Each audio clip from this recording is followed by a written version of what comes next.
Kitty Wampus here, hang on. There we go. I think we're here. Just gonna shove that back a little bit there. Oh, you got one right there. Stand. Hey, bud, we're experiencing technical difficulties. Wow, aren't we all?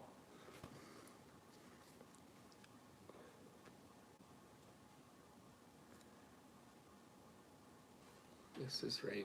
Let's just shove here for a minute. Okay. Do we do Is that? it just me or is it hot in here? It is. I already took my coat off. You did it, you're. Yeah, I got that. Okay, let's just do this here. Get rid of this. I promise we're not Someday, not trying to waste anybody's time here. once we start making the. A little less. Yeah, once we're on that. I mean, you got the ring light now. That's We do. that upped the game tenfold. I don't know where we go from there. Like, we got to get like one of those big microphones and Joe Rogan headsets. Seems to be better, less That seems buffering. best. Okay, perfect. Okay, So- well, we're gonna leave it so at that happy then. to hear We'll, that. we'll leave this off, because I'm sure this must have been part of the issue. When we go in afterwards into YouTube Studio, we should probably cut the first, how many minutes, for 15 minutes of the stream off? Have a disclaimer. All right, well, I guess that's enough. We'll get right into it then. You We're wanted here. to start? Yeah, so for the folks at home, I'm not sure who is and who is not familiar with the gentleman by the name of William Penn. Do you know who he is? No. He's a famous English writer, religious visionary, and he's a legend in the United States. He's the founder of the province of Pennsylvania, and he founded the city of Philadelphia. He wrote something that really struck a chord with me here in the last week or two as we've been kind of doing some research on this subject. He said, "Time is what we want most, but what we use the worst." Yeah. That's a timeless statement if ever there is one, right? So time for many of us is a great equalizer, right? We get the same 24 hours in every day. And if we're able to make productive use of that day, well, then that's great. But there's a lot of whirlwind things that come into our day to day that can really eat our lunch, or things that we don't account for necessarily, right? And how we use the day, how we use the 24 hours can mean the difference between getting it done or not getting it done. We're getting overwhelmed even, right? Yeah. So over the last, what has it been, the last week? I think it's been the last week. Because we weren't really sure what day we were gonna do this. So it was the last week we kind of settled on the date. And then we put some community questions out there on YouTube and said, okay, well, what's your perspective on this? And one of the questions was, what would you rather have on your farm? And one of them was more help around the farm, more hours in a day. What was the other one? Well, you had three, so there was 4 things. Anyways, one of the other ones was less things to do, and it just shocked me that we'd ask for more help. Oh, it was better. Yeah, an increased ability to multitask. That's what it was. So we have a desire to be able to do more things or to have more help, but we don't really ask for less things to do. So that to me, it just kind of struck a chord, right? So when we ended the last video, what was that, 2 weeks ago? yeah. We kind of ended off on a little bit of the conversation around mental health and how is that relevant to the farm and how is that relevant to time management? Well, you think about the big, I know for myself, when we got into this, it was a huge source of therapy, right?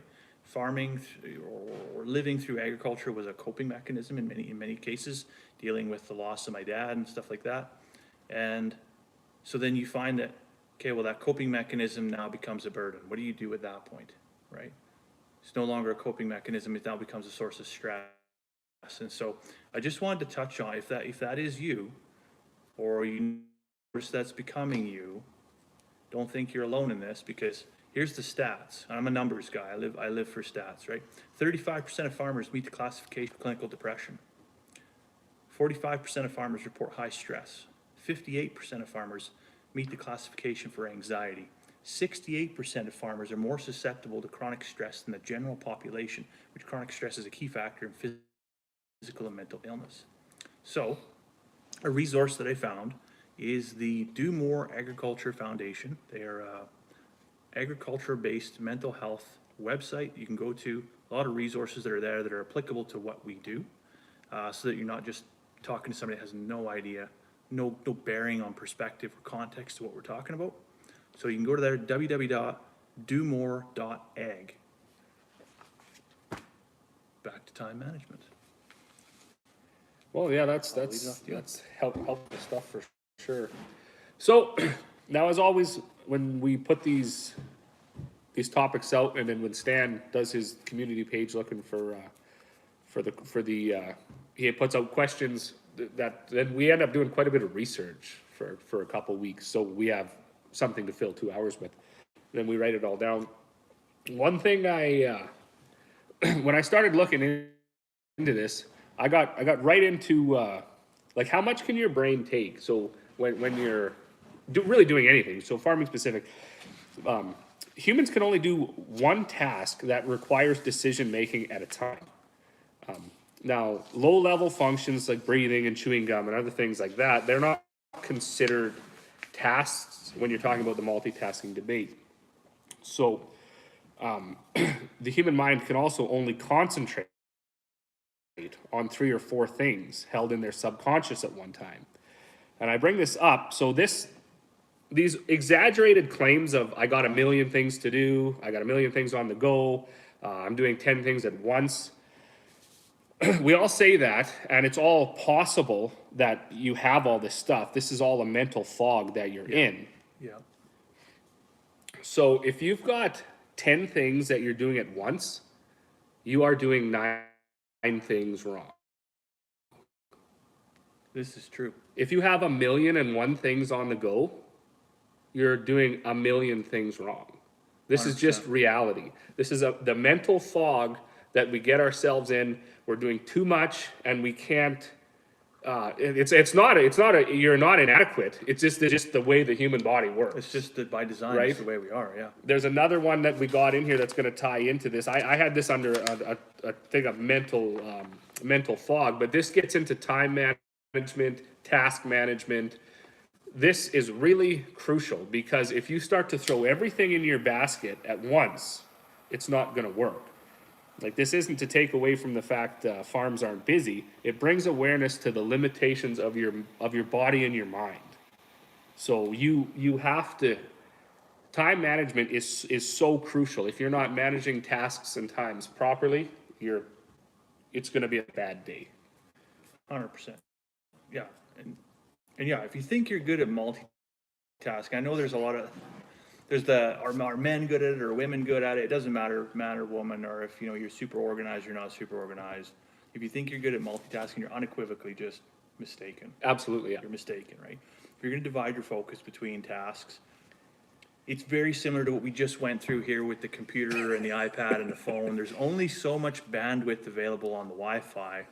And that's, there's basically only so much capacity in your brain and ability to focus on so much of one task at a specific time. And your brain doesn't function in terms of being able to process different pieces of information at the same time. It quickly switches from one thing to the next, right? I was having a conversation with a guy at work today about this very thing, and because it can be a struggle in the workplace as well as at home, anywhere, right? He's trying to multitask, and I was explaining to him, like, chickens, believe it or not, chickens can actually independently use both sides of their brain. So if chicken's looking at you out of this eye and they're looking at something over there, they're processing both of those pieces of information at the same amount at the same time. They've evolved their brains to a point where they can do that. That's not us, right? Our brain is specifically fight or flight. Like, it's what are you going to do, one or the other, and it can't do both, right? Whereas a chicken can run and mess your shit up, like, right? So, okay, well, how do you manage tasks in a certain way so that it can come as close to multitasking as possible? So recommendation is grouping similar tasks together. So We come out and do chores. We have a routine. We're gonna talk about routine in a bit here, but you know, if I've got to do all my animal feeding at once, let's do all of that. If I've got to do equipment maintenance, I got to do an oil change on the side by side, and I got to do, you know, top up the oil on the tractor. I'm in the shop. I might as well do all of that at the same time. Limit my travel, and limit the amount of magnetic pull of my focus away from it, right? So same with, like, you know, and this is a big one that I think a lot of farmers really lack on, and we suffer with it big time, is like invoicing, right? Or just doing the books, right? Sit down, block off a specific part of time at the end of every week or the end of every day, and just do it, right? Because if you find yourself at the end of March trying to catch up and do it, or do it in between all these other little tasks, Yeah. good luck, right? So, Yeah, that's exactly it. You have to lay this stuff out like methodically. So like you say, if you're going to be doing paperwork specific things from books to ordering things or whatever, you know, there's no point in starting this in the morning and then going back out and then coming back to it, because who knows what's going to come at you throughout the day, and you're just going to end up frustrated. I did that the other day, actually. I hauled the tractor out, I went out. What did I do? I don't even remember what I did. That's how good I am at this, right? I went out and I did something with the tractor. I put the tractor away, and then I was walking back towards the house, and the wife peeked out the door, and she's like, "Did you put a straw bale out for the bulls yet?" And I was like, "Oh, no, I did." Because again, I did not group those tasks together. I was just like, I got to do this, and then I got to do this, and then I got to do this. And then the last thing on that list was go bed the bulls. And it just, by the time I got there, because I was going from one place to the next, it was just lost. Oh yeah. And then she just looked at me like, you're a complete moron. Like, that was probably the most important thing. Okay, we just got 6 inches of snow. You should probably go out and bed the bulls. So I had to go and drag the tractor back out. And then, so that, although it doesn't take long, it's 30 minutes of your life that could have been better spent, right? So one thing I do in an effort to manage time is I'll have a little notebook, or I use like notes on my phone or whatever, and if something, as I'm going through my routine, if something pops up that I shouldn't address right now, but it's important, I can put a little note in there and be like, oh, I got it, at some point in time, I gotta go run over to Bloom's and pick up feed or whatever, some important thing I gotta do that's not gonna suddenly just interrupt the routine and then just completely derail the day, essentially, right?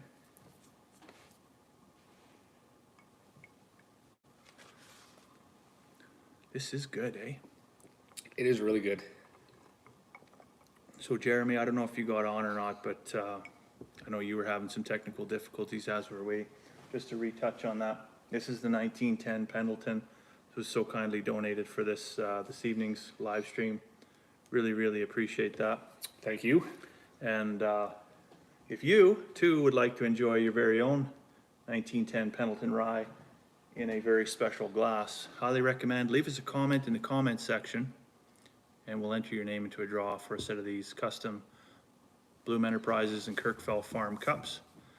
Are we doing a comment check? Or They what? are, yeah. So we're gonna have to do this when we reach out to our screens, because I missed all of these.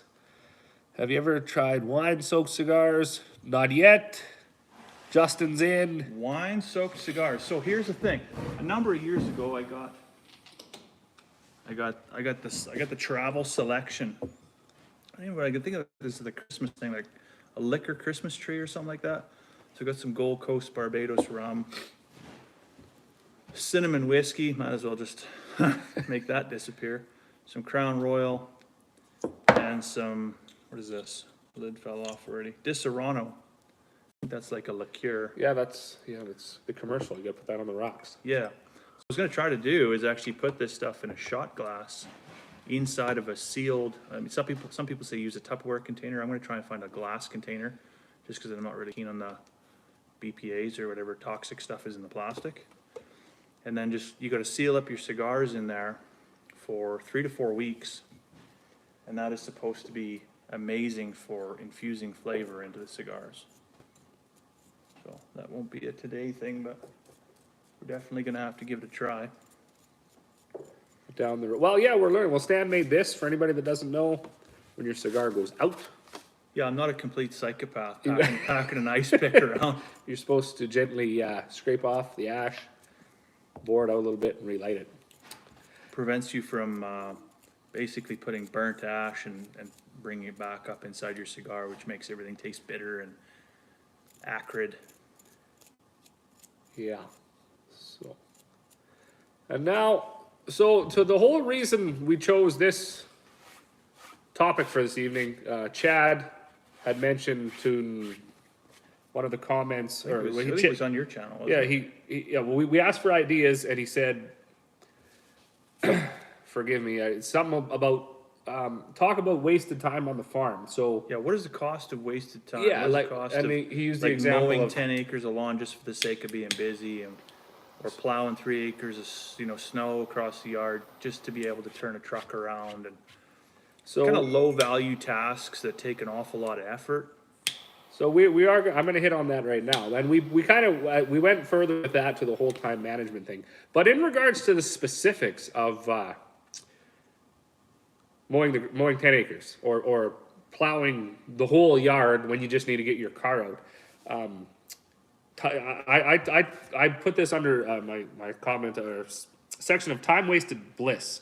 And me and my dad talk about this quite a bit because you're seeing on a lot of social medias, they seem to be attacking the young male population because the young male population seems to be so discouraged. So you're watching guys like Jordan Peterson and these get rich quick guys. They're talking to a very influential young male generation, and what I see is such a demoralized young male generation. And you're seeing a lot of people, young men specifically, they don't really want to do anything. They don't want to even mow. They don't even want to mow their yard in town.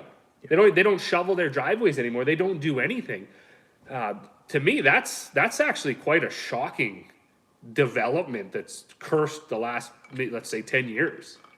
Like, people didn't do that before. Like, driveways were shoveled. No, Nobody just- puts up it had- Christmas it lights. had Nobody to be does done. anything. And we have young homeowners, young people in the community, and nobody's doing this anymore.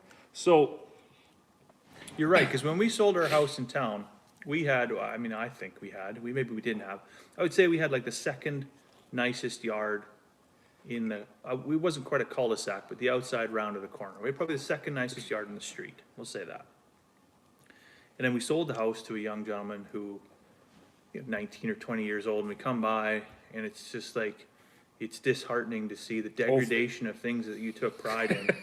And you have to be like, well, am I just turning into that grumpy old guy, or what's going on here? And yeah, no, it's whether it's a lack of a strong male figure in their life, or too much demand on their time, or I don't know. I couldn't possibly imagine sitting in the house playing video games and not thinking about what's happening outside my yard. absolutely. Like that, to me, the yard and what it looks like is a reflection of my character, Yeah. right? And when I had written this down, so I guess the more you have to do, the more you have to do, right? So I mean, if you got a little yard in town and you got to mow the grass, that's one thing. If you got 140 acres and you got to tend to all that, or 160, whatever, or more, it's more. But the whole thing about this time wasted bliss is, as long as you're getting the rest of the stuff done, I think it's important to take that time. 100%. Just climb on the lawnmower and just grab a beer, and that's your time. Sometimes the mindless task is what helps you reset from all the other stress that we just talked about a few minutes ago. Well, when you listed anxious, depression, stuff like that, how can you really be too down on yourself if the sun's shining in July and a breeze is blowing and you're mowing your property? Like this stuff is important. It's not. We shouldn't be always looking down our nose at it like, oh my God, I got to mow the grass, and that's such a irrelevant task. It's not. It's back to the mental health. It's part of that. I actually joked in high school that if I could get a job weed whacking all day long, I'd be in heaven. And one of the guys I was talking to, he just burst out laughing. He's like, "You can get that job. Like, why? That then job do exists, that." yeah. Now, unfortunately, that jobs like that usually don't. I don't know how you're going to feed a family of four on that. Right, but that's the thing. So you got to do other things. And my point is, our heads are filled with things that have to be done. And if you can, the animals have to be fed, the fence got to be fixed, bags of, in my case, I got to make bags of feed, I got to fill molasses totes, that's what I do for a job. Those things have to be done. So if you can, if you can climb in a snowplow tractor and just give her for a few hours, that's the total. To me, that's where it's at. Yeah, man, I tell you this stuff is dangerously good. I you're nursing one. Well, you're knocking through that pretty good, yeah. But, one more, hit the reset button. And then we should talk about the time audit. How do you know how much you're wasting if you don't know how much you're spending? You getting 1,001 comments in there or what? Justin's chasing pigs right now. Oh no, there's nothing worse than that. I can't tell you how to be more efficient, but I can tell you going from a place that was super duper, I wish these wouldn't turn off. Now I lost it all. Yeah, they just. Sorry guys. We'll get this figured out one day. Super duper efficient to a place that was a little different was a huge problem for me at first, better now. People are losing their sense of community, and with that is the sense of pride too. That is a really good point, Chad. Absolutely. A very good point, yeah. Kids have to be overwhelmed with technology. Their self-motivation is very low compared to when we grew up. That's definitely true. When my dad and I talk about that, we wonder what can be done to, and it seems, as from what I can see, it's a young male thing. And I don't know how we get the drive back into them. I'm only 33, I'm not old, but I definitely have drive. And how do you let that rub off on somebody else? I don't know. I seen this last weekend, when we talked about that community spirit thing. We went to, we took Charlotte to the swimming pool, and the lady behind the desk, I'd never seen the lady behind the desk before, and evidently she'd never seen me, and she says, "Have you ever been here before?" And I said, "Yeah, a time or two." She's like, "Oh, okay, do you need any information about the place?" And I said, "No." I said, "I was on the committee that designed this building." So I know every square inch of that building, inside and out. And she just looked at me and she was just amazed. She's just like, people like that don't exist, right? That are that involved in the community. Mm-hmm. And it's sad. Like, I mean, you've got a whole group of people that don't know when to say no. And then a whole nother group of people that don't know how to say yes to anything. Right? Yeah. Or don't know how to say anything but no. Yeah. Right? So sometimes you have to look beyond yourself into what you can do for the world, right? And if you have too much lawn, then maybe you're missing out on family time for other activities. Yeah, that's absolutely true. And I got that in here, and I'm sure Stan has it in there too. Usually, what was the question? Too much time for other activities? Chad just said if you got too much lawn to mow, maybe you're missing out on other things by spending all that time mowing the grass. And I know I got it in here, and I'm sure you do too, because generally our notes cross over quite a bit. Yeah, I mean, you could get a goat, you could get chicken tractors. There's all kinds of stuff. That's the one thing we do with the lawn here in the summertime is we just use chicken tractors. We mow probably 60% of our entire lawn and grow all our protein. Yeah, And all it takes me is about a minute and a half in the morning at 5:30 in the morning before I head off to work to go do that, right? How do you prioritize what tasks need to come first? Yeah, we're gonna get into that. I'm just gonna. Okay, so Yeah, give her. let's talk about that one. How do you prioritize? Well, first thing, again, I said before, you can't really understand what it is you don't measure. So you gotta do a time audit, right? So a lot of us get to hey, look at that. See, we are aligned. Realistic time allotment. A lot of us arrive at the end of the workday and we're just like, where did it all go, right? And it's pretty common to wonder why you didn't get as much done as what you thought you were gonna, or what you expected to. And the chances are, it's not that you have too much to do. There's actually a really good chance you're just wasting more time than what you realize, right? So there's a lot of discrepancy between how you think you spend your time, how you actually spend your time, and it's probably worthwhile actually keeping a journal of that and logging it for, maybe just a week, right? Doesn't have to be complicated. Get a timer. We all got smartphones now with timers on it. Mm-hmm. Set it for 30 minutes or 15 minutes. Go out, if you have a routine, start your routine, and the timer goes off after 15 minutes, see where you're at, right? Okay, what am I doing at that specific point in time? And you got to be honest with yourself. You might be in the chicken house, but if you're doing a Snapchat or a TikTok in the chicken house, that's what you got to write down, right? Or if you're checking an email or whatever, maybe it is a productive thing, but it's a productive thing that's taking you away from another productive thing is a thing that's not prioritized properly, right? So start the timer, begin your day. Another thing you can do is actually go out and think, okay, well, I've got to feed the chickens today. How long does it actually take me to go from the house to the grain bin, back to the chicken house, feed the chickens, and then take my bucket back to the grain bin? How long does that take? 3 minutes, 37 seconds, okay, right?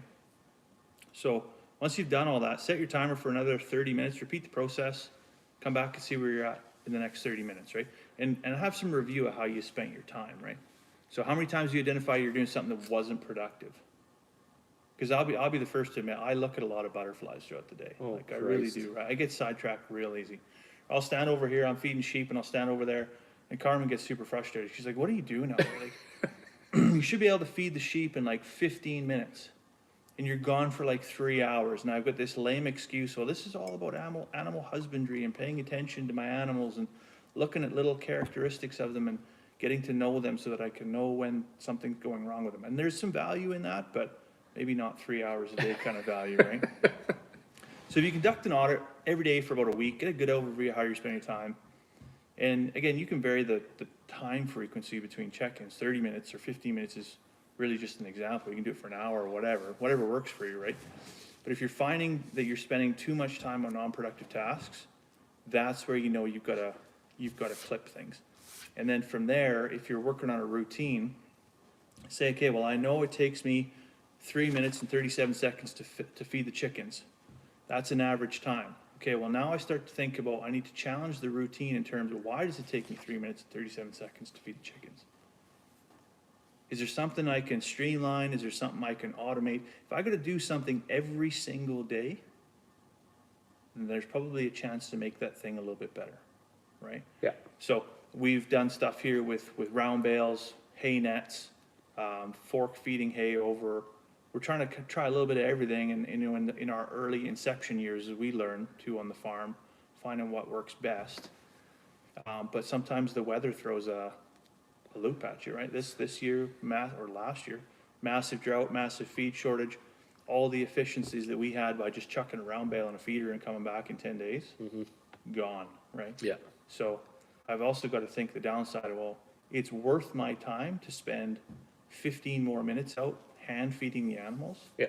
so that come March, I'm not looking at an empty bale yard, Yeah. right? So a little bit of time now sometimes is actually valuable. But I remember growing up on, like with the dairy, if you were done at 7:15, there was a problem. You had to be done precisely at 7 a.m. 15 minutes is a long time when you're looking at 4-hour milking period, right? So think about that over a week or a month, 15 minutes, how much that eats of your life. That's the difference between eating breakfast or not eating breakfast, right? Absolutely. And the other thing is these little interruptions that come throughout your day. So say you're focused on a task and you have a little interruption, or you see a squirrel or whatever, you see this one thing that, while I'm on my way here, I should just do this one thing.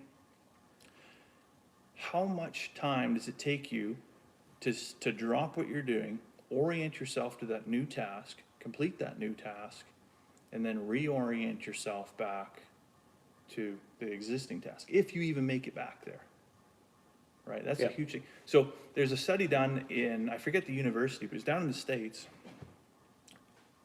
Oh, maybe it wasn't the States. University of Guelph, where's that? Is that Ontario? Yeah. Okay, University of Guelph did this study. 4 hours of the average workday, of the average 10-hour workday, 4 hours is spent wasted on interruptions, because you're orienting yourself to a new task and then reorienting yourself back to the original task. So that's going to cost, like the North American economy, hundreds of billions of dollars every year in basically lost wage, non-productive time, right? So. Yeah, and I can definitely follow that number, because like I know, so specifically when I make the bags of feed, now this year was a bit different. This year got so crazy busy, but normally I could kind of keep up, and I'd be on my phone all day long answering questions, texting, messengering people, emailing people, or trying to call them, which the call was the most frustrating thing because I got my earplugs in and all the machines running. Not to mention now you're holding your phone and you can't set it down to do things. So this year, actually, I had to shift the whole thing away. At night, I write all the tickets that I had ordered for that day, and then I make those basically till noon, and then I have to stop. Yeah. Because nothing else is getting done. The tractors aren't being serviced. The feed bins aren't being filled if you're just dedicating all the time to there. So, and when you said, to actually figure out what this stuff takes, generally when I'm watching things, I can judge the time it's going to take people fairly closely, actually, especially when it comes to mechanical stuff. But if I'm involved in it, Other people? I'm a total nightmare. Total nightmare. Especially if it's a time specific thing, like something around, say, a breakdown in the fall or whatever. I full well know this is going to take all day. By the time you run to town, get the parts, come back. But I'm a nightmare because if it's not done in 20 minutes. But I full well, and if I'm not involved, I can be like, oh, it's going to take them all day. Yeah. So trying to rationalize that, I'm getting a little bit better at that, especially when you have other people now involved that maybe aren't quite as psychotic. They don't appreciate that, so you gotta dial it back. It's true. My father-in-law asked me for help for baling last summer over on the neighbor's place, and we got down there. The baler it wasn't working. Something between the baler and the whatever you call that box that's in the tractor, right? Yeah. The brain box. It's not working. So he's like, run over to my neighbor's place, grab this other baler.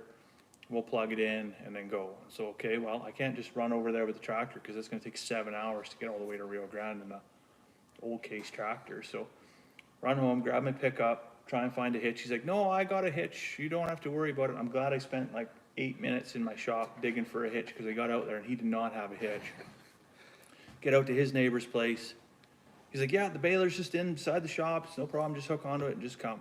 Okay, well, you get there and there's pallets and spare tires and just crap just stacked all over this thing.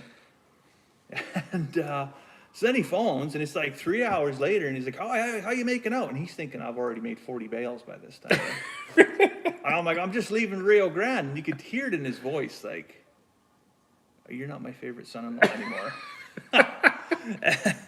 But I get out there and then I get everything hooked up and then, the new tractor, and I get it working, but it's still not working great. And then so he phones again, how you making out? And I got 2 bales made, and before I think I only made like 10 bales in that whole day. Yeah.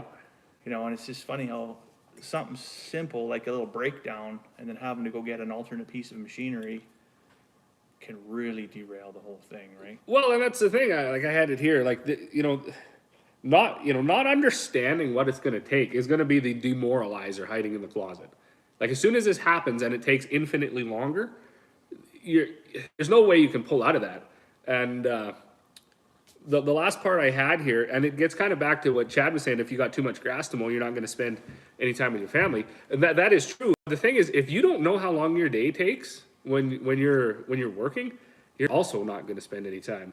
So, if you make a Saturday plan and you think like, all right, I'm going to throw 3 or 4 1-hour projects on a list, take an hour for lunch, and then I'm going to go out in the afternoon, a few hours sledding with the kids. Have a good time with the family. Right? If you've underestimated those 3 or 4 1-hour projects, now you're in trouble, right? Because you'll be husband of the year in no time. If everything's taking you half an hour longer, now you're mad, now you're frustrated, now you work through lunch, so you don't take that hour, and now you're mad because you're hungry.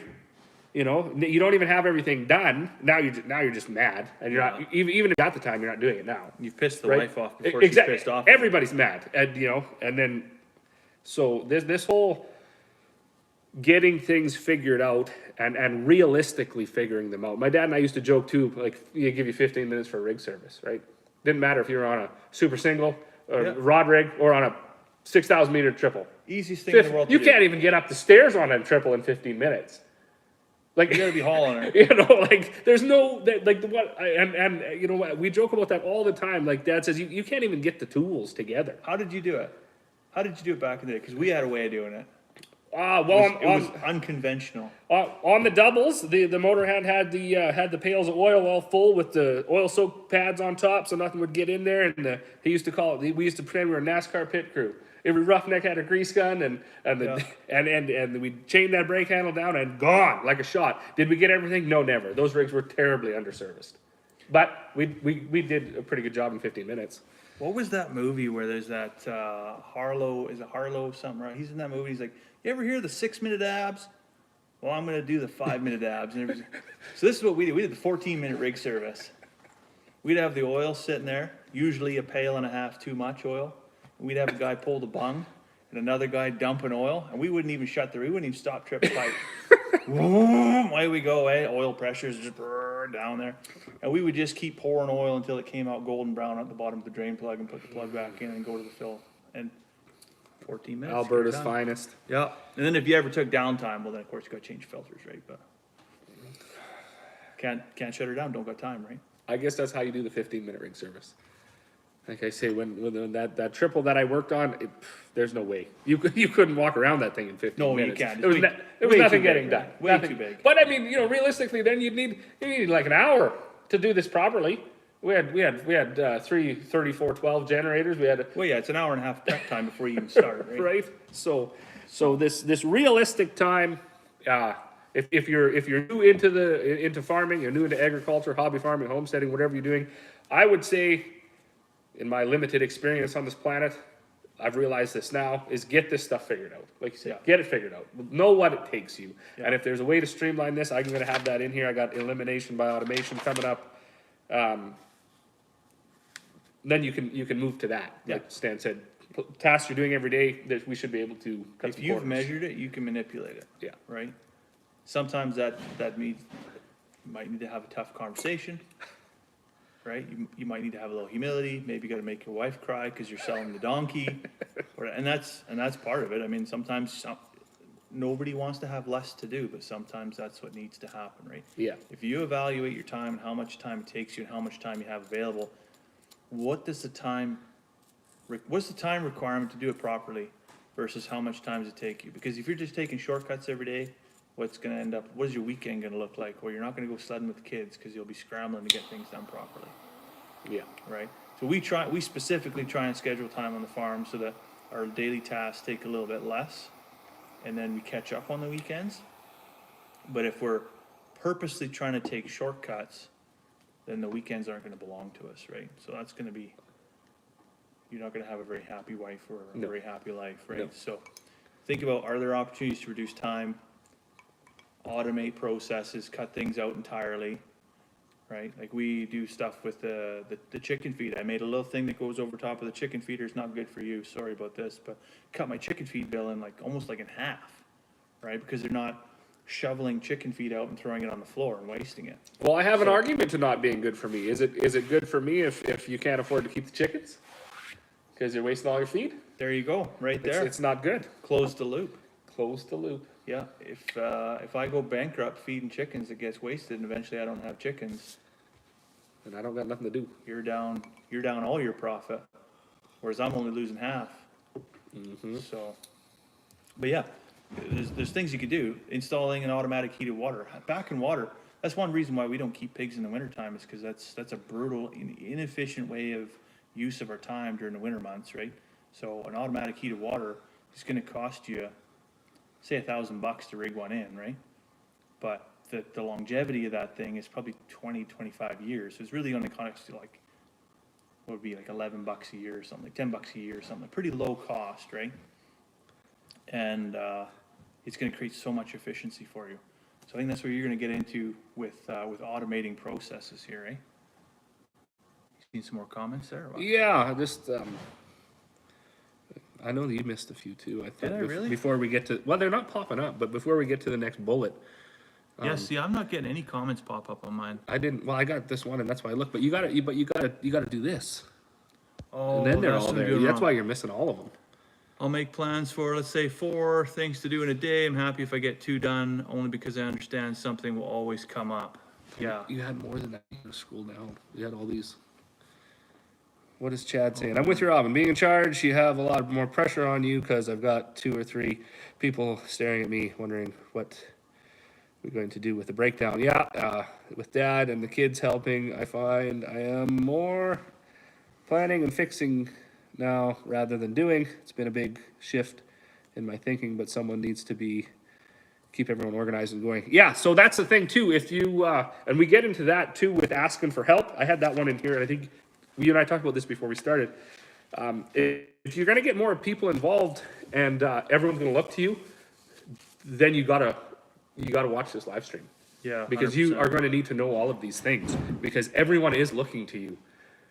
And it's something that I realized with my dad. He's kind of pulling back from the doing. He doesn't, like he said, he doesn't mind anti-hydrogen. He doesn't mind coming out and tinkering in the shop. He doesn't want to make decisions anymore. There's tons of us in this business right now that we've got a generation above us that's looking for us to basically take up the mantle. Yep. And then we're also at the age group where we've got young kids that they are the future of agriculture. Yep. So we have a double-edged responsibility in some terms to pick up the mantle from the generation before us, but also imprint that love of the land and agriculture and animal husbandry to the generation below us. Absolutely. Right? And that, that may seem like there's a lot of pressure attached to it. We talk about stress and how things can be overwhelming. But we talk about time management and, okay, what does it take to take the farm from your parents? That can be an overwhelming task. But at the same time, do I want to be efficient, or do I want to drag my 3 or 4-year-old kid with me around? Because when they're 15 and I need somebody to bale hay, where are they going to be? If they're off in town having a good time with their buddies because they have no interest in the farm, that's probably not good for the future of agriculture. No. Right? That's not good for the health of the farm. So spending a little bit more time now while they're young, and you do this, I do this. If it takes me 3 times as long to involve the kids now, so that in a few years, that's going to be almost intuitive for them to just go out and be involved in it. And that I'll spend the time now. absolutely. That's one thing, and Chad did mention it. Unfortunately, you don't. Well, you got your kids got your in-law, your grandpa here, but like I got my parents. So if I got to do a lot of work, my dad can take my boy in the tractor. Yeah. So you got the third and the first doing they're doing things, and then the middle And they're tying together doing, with agriculture. well, but yeah, and then the middle guy is kind of doing the important shit, is what I would say. Yeah. And they're doing whatever. Also, we got quite a few people jumped on Stan's here, and a few more on mine. I do want to hash this before Stan starts his next point. We do have these cups. If you aren't aware of that, we give these away on the live streams. All you can do to be entered in to win is comment. After these upload, we will go back to the live chat. We'll put everybody's name in a whatever I can find on the internet. I found a ball picker thing last time. Put your name on that, and you can win a cup. So Jeremy won last time. I don't think Jeremy's even here, but we got another set to go for. Probably managing his time. He's probably managing his time. Not as efficiently as we are, though, because we're learning things. We are learning things. Well, and that's part of time management too. I mean, this is, okay, well, it's YouTube time or whatever, and I've said this before in a number of other videos. If you have a Netflix subscription, you're probably leaving crop in the field, right? There's things that you can do with that time. I mean, we come from a multi-income family, so we both work full-time, plus manage the farm on the side. And so there's not a lot of TV time in the evenings. There's not TV time, but there's not a lot. And some folks wonder, well, how do you manage how do you manage to work full-time, have kids, farm, volunteer in the community? How do you do all that? And it comes at the cost of not blowing your brains out watching Desperate Housewives and stupid stuff that's probably just going to kill brain cells anyways, right? So that's part of the next thing I want to talk about, is like blocking out those distractions, right? So if you've done a time audit and you've looked at your routine and you've streamlined that as much as you can, you've identified where your lag time is, your distractions are, because maybe you're TikToking in the chicken house, or you're Snapchatting with the sheep, or whatever it is you do, right? I'm on that now too. Thank you, Justin. You're on the Snapchat. When Justin said or the TikTok. The TikTok. You're on the TikTok. I didn't do a thing yet. Yeah. Jesus, I find, like, if you go on Facebook and you see those 15-minute videos or 15-second videos, I'll find myself there like 2.5 hours later, and like, Well, I got What have to, I done got with to, my life? you know, this is the thing. Like, you end up down this rabbit hole. I watched about, because I don't know how it works. I guess maybe you click on them and then you get to their profile and you get to see all their TikToks. But I ended up on some hairdresser's TikTok talking about like unruly customers. Yeah. Hilarious. It's hilarious, but it's like a drug though, right? Well, I had to dedicate like my time from like 11 at night to midnight for You've got to the, schedule. the absolute worst hour of you could spend doing something for that time when you should be sleeping. Yeah, I can't And grease- then I gotta, you know, and then I gotta grind kind of in the morning. So I'm running on, and that's I think probably it's not good to have TikTok. Probably not at 11 Like, o'clock at night. well, you can't have it because you're going to use it at some point during the day. Yeah. I've just elected to use it from 11 to 12 because then everybody's out of my hair and no one can judge me except for now, and I tell everybody. But yeah, you got to get rid of it Yeah, because you're really losing pulling your pants down here. you're losing sleep. Anyways, So whatever's distracting you, you gotta block that thing out, right? And if social media is your downfall, well then, whatever that particular app is, whether it's Face Chat or TikTok or what, you know, there's all these different ones out there, right? Maybe on your smartphone or whatever device it is that you have to pack around with you for productivity. Usually for you, it's probably the phone because you have 1,000 customers a day phoning you for a feed or whatever, right? Maybe TikTok shouldn't be on there, right? Remove the temptation, therefore remove the distraction, right? yeah. Or in some cases, maybe it's not practical to do that because you only have one device. You don't have a tablet or something or a computer that you check at the house. Maybe just adjust the notification settings. It's not going bing, bing, bing, bing, bing every time you're climbing in and out of the tractor, and Agreed. right. So Agreed. shut that crap off. You know, it's not beeping every time somebody sends you like a hilarious tractor video or you're watching unruly customers at the salon or whatever it is, right? So unless it's critical to your job, right, the odds are it's probably not something that you need to know about every time somebody interacts with you on social media, right? Although I did learn, if you want to get a straight shave in that state, you have to be you have to be licensed as a barber.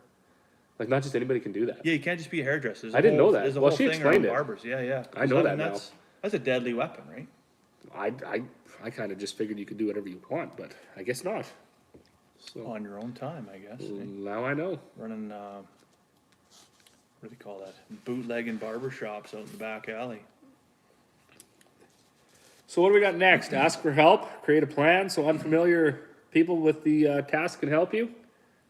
That's my next one, Create anyways. a plan so unfamiliar, okay, so So sometimes free help's not all, you gonna get what you pay for? Is that where you're going with this one or what? yeah, absolutely. So, like you say, if you're gonna be working, you know, on a family farm, you're gonna have the generation on their way out is gonna be involved. The generation that's taken over is gonna be doing it, and you got some teenage kids helping you. You can't do all these things by yourself, so you're gonna have to. There's just gonna be times when you need help. If these people don't know what you're doing, and you expect them to help, this is gonna eat up all your day. For sure it will. You have to make this, and this is one thing that I had an argument with my wife one day, and I said, I want people to know what to do. Like that, you know, I don't want to have to say, go to town and get fertilizer. I want you to know that the truck is empty and it needs to be filled. Yeah, pre-job planning. What a selfish thing to say. Like, how does she know? She's got 2 little kids, got like other things to do, and all I'm doing is going round and round in the tractor Yeah. with literally alarms that tell me how full things are. Yeah, So I've done a lot of growing in the last couple of years, for sure. You know, that's this mentally, potentially physically or life-saving thing of asking for help. If you can't get this stuff done and you irritate everybody that's there to help you, it's not gonna go well. it's a fine line between telling people things they need to know and maybe being condescending. Is that kind of what you're thinking? Yeah, yeah. Where was I did this on my notepad, so the spelling is atrocious. It auto-corrected a bunch of things on here. Autocorrect is the worst, yeah, because then you have no idea what the hell you were trying to say, right? Yeah. So I had one example, when before we moved to the farm, I'd end up out there hauling grain by myself. In the spring, I'd always end up stuck. Of course, now I didn't have anybody there. And I'm expecting this probably happen. I kind of hope it happens. I hope I'm not just the one stupid guy that does this. But I'd go grab a tractor, about a 40-foot sling, and I'd back right up to the truck that was stuck. Yep. I'd throw the tractor in A1, click the diff lock in, hop out, jump in the truck, and then by the time the tractor got far enough ahead to pull the slack out of the rope, then I could go out, and then I'd throw the truck into neutral, and then I'd run back into the tractor, and then stop the tractor, and I wouldn't be stuck anymore. Your wife's not gonna watch this, is she? I didn't realize how stupid that was until a buddy of mine explained. He's like, what if the rope broke? That's your life insurance policy. Right? there. So I thought, wow, I mean, the tractor doesn't go that fast, but I mean, literally anything could happen. You know, you fall out of the tractor and die. Imagine or trying to whatever. get back in the tractor and you slip and that thing's moving and you just, So we can't be doing well, we shouldn't be doing dumb things like that. We have to ask for help when we need it. That's going to sometimes make humility's hard to come by, but it's necessary, right? your day go on. So if you're frustrated and you're not getting the help you need, and you're not letting people know, obviously probably the response you're going to get is, we don't even know what the hell you're doing. Like we don't Yeah, know you what can't be you're doing. frustrated and mad at people because you're overworked if you're not asking for help, right? You No. can be frustrated and mad all you want if you're asking for help and not getting it. But that's maybe the time where you need to have the humility and say, I can't do this by myself. Right? And then have a sincere conversation with your spouse about what they're willing to do. So that's like the Pareto Principle, right? The 80-20 rule. I had that in here. That was coming right up. Okay, well, we'll get to that here in a bit, I guess, but anyways, yeah, so I mean, if you're gonna worry about how you're gonna fit all of your stuff into your everyday, then, I mean, that's gonna put a strain on your productivity, that's gonna put a strain on your familiar relationships, right? Worrying about all that crap you gotta do, it's gonna hamper your ability to actually do it. And when we're stressed, we're not only struggling to stay productive, but it's leading us to work longer hours. So it's compounding the problem, right? Yeah. Right. So if you're gonna start the morning with a to-do list, I know a lot of people do this. They write down a to-do list. That too can be overwhelming if you're not checking those boxes at the end of the day, right? You've got a lot to accomplish. Use a calendar tool, right? That's one thing I do. I mean, my time in a work day is scheduled almost to the minute, right?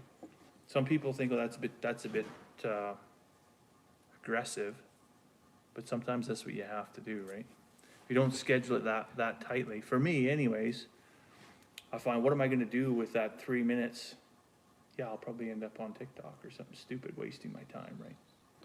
Right, so if you're not blocking off time for yourself, you're not gonna be very productive, right? So do your time audit, block stuff off. If you're in the habit of reacting to every single thing that bleeps or blurps or goes on in the background, or crashes in the background, every little occurrence as it happens, guaranteed you're interrupting your workflow, right? If you're interrupting your workflow, we said this before, right? If you drop one thing, it takes you time to put something down, and it takes you time to pick something up, and it takes you even longer to pick that original thing back up, right? So if you're just like, I'm going to feed chickens, and then you're like, oh, I need to see how big the pigs are because I don't know when they're going to go to market. So now I'm going to go look for a piece of string, and well, how long is a piece of string, right? And then I got to go back. Oh shit, I forgot to feed the chickens. And then you look out the window at 11 p.m. as you're just going to bed, and you're like, oh, the light's on in the chicken house. I never did feed the chickens. That's not fair to the chickens. Never mind everything else that's on the farm, right? So make sure you're back on track. Make sure these little tangents that you think are, helping you multitask, they're not, right? So having a schedule, blocking time off for specific things, avoiding these tangents, that's what helps you prioritize things and avoid being distracted by things that probably aren't that important at all, right?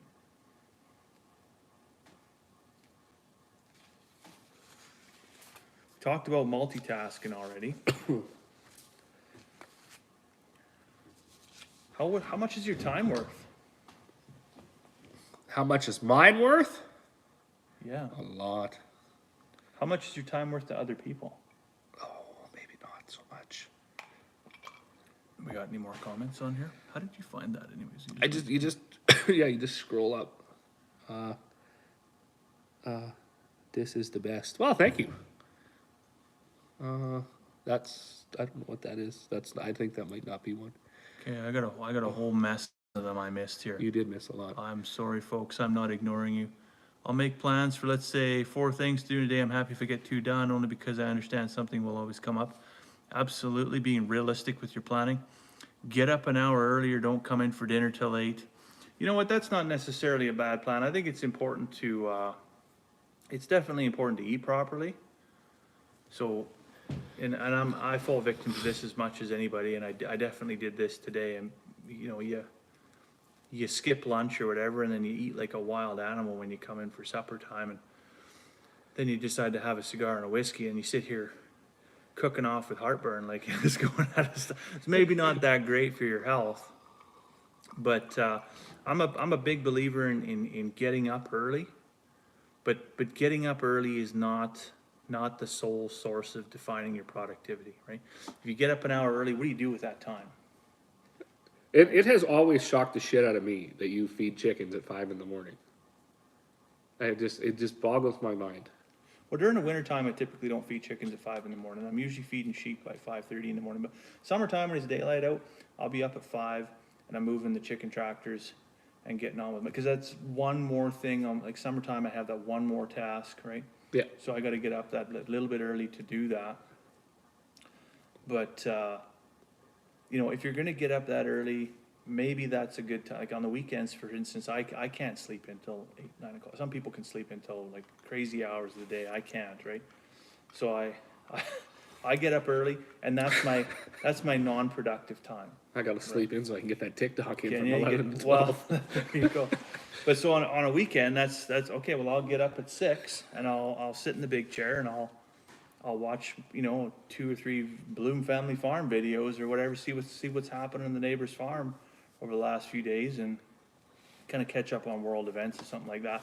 But through the week, why do I get up at 5 o'clock in the morning? Well, last I checked, the folks on the East Coast had been already up for 2-3 hours making decisions about what the rest of my day is going to look like. I said that Steve Right. Harvey had really affected your day. Yeah, that was a game changer for me, and it was something that was always a principle for me, but I'd never had anybody actually come out and say it out loud. Yeah. And it's true, right? You got folks on the East Coast that are already deciding how the rest of your day is going to go. Why wouldn't I want to be a part of that? Why Yeah. wouldn't I want to be the author of my own story? So get up early, get your work done. And there's lots of days where, I mean, I was in the office at 6 o'clock this morning at work, and I see other guys roll in at 7 or 8 o'clock, and I'm leaving the office at 4, and they're like, oh yeah, no, I'm gonna be here, and it's gonna be dark out, and I'm gonna see everybody leaving the parking lot. Well, show up, get here early. Maybe, so then I get home, and I've got 2 hours to do stuff on the farm. Well, I've got a little bit of daylight, right? Daylight's a huge limiting factor for us here, especially in northern Alberta. 6 months of the year, you get like what, 8 hours daylight, 6 hours of daylight some days, Oh yeah. right? So it makes sense to just get up a little bit earlier in the day, right? But anyways, that's a tangent in and of itself. We're not managing our time very well. We were talking about what is your time worth. So you probably have these.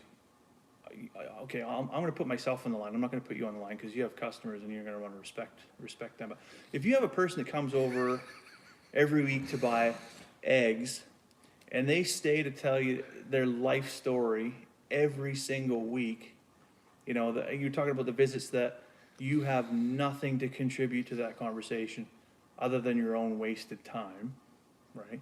That's an hour of your time you're never going to get back. It's an hour of your time you're not going to spend feeding sheep, collecting eggs, washing eggs, feeding pigs, doing whatever it is you have to do on your farm that you're never going to get back, right? So if that is a problem for you, in terms of this doesn't serve any kind of larger marketing purpose, right? If I'm not having a conversation about the products we sell or the way in which we raise our food because I'm thinking down the stream I'm going to be able to sell this person a lamb or some organic chicken, or maybe I'll get them their cousins or their brother, sister's wife is going to bring in, or they're going to buy eggs too. If it doesn't serve any kind of a marketing purpose, and we're not working on building any kind of a business relationship at this point, this person is just literally sitting there wasting my time.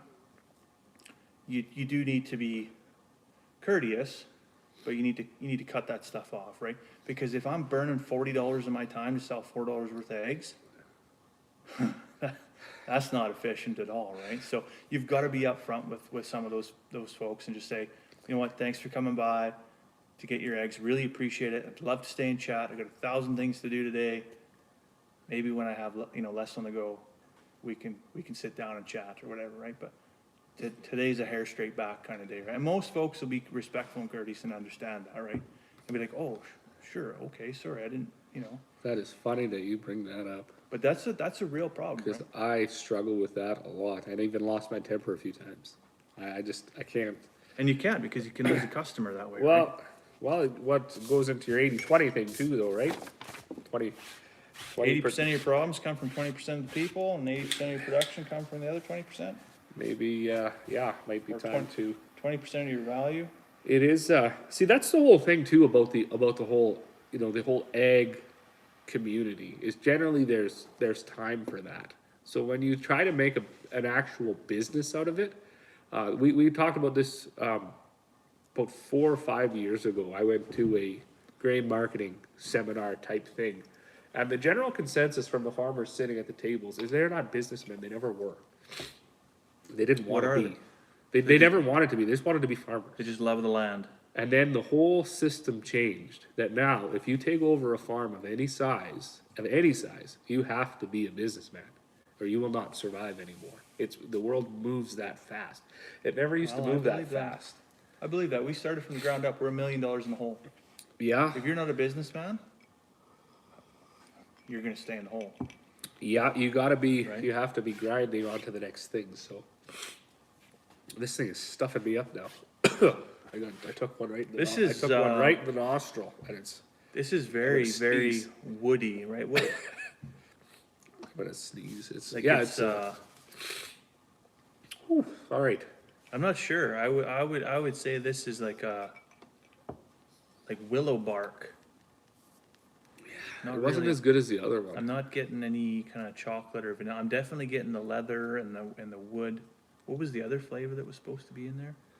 Leather, wood, and it was coffee or something. Coffee. I'm not getting any coffee. Yeah, I'm not either. I'm getting stuffed up, but it is what it is. So yeah, for me, well, what if they don't respectfully understand that you're busy? Then what do you do? Wow. I'll just say this because I know this guy's watching, and if he is, I'm sorry. I drove my telehandler home. Yeah. Right?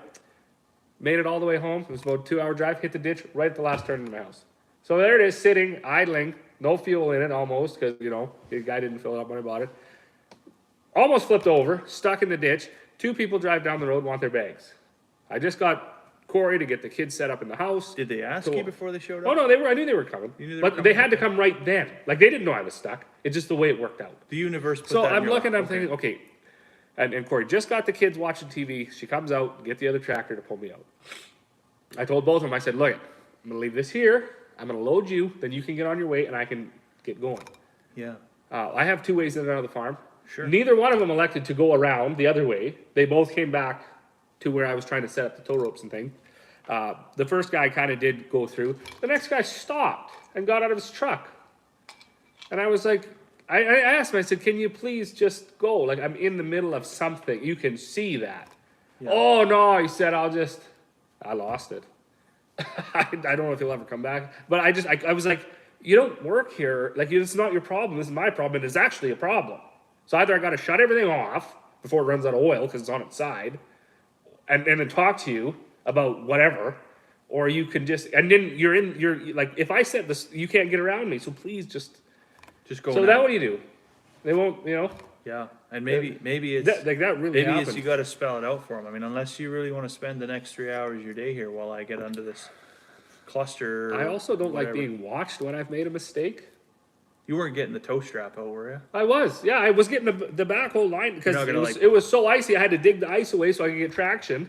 You're not like putting one in neutral and putting the other one in drive? No, no, I had Corey come out, right? She came out to help me. So the kids are inside looking after themselves, 3 and 5, which is fine. We trust our kids, they'll be all right. But we don't want to leave them in there indefinitely for 5 hours while you're standing outside talking to somebody. Well, everything's, Not a chance, right? you know, it's just, I thought like, this is, to me, it was so insane. Like, you can see this is not going well.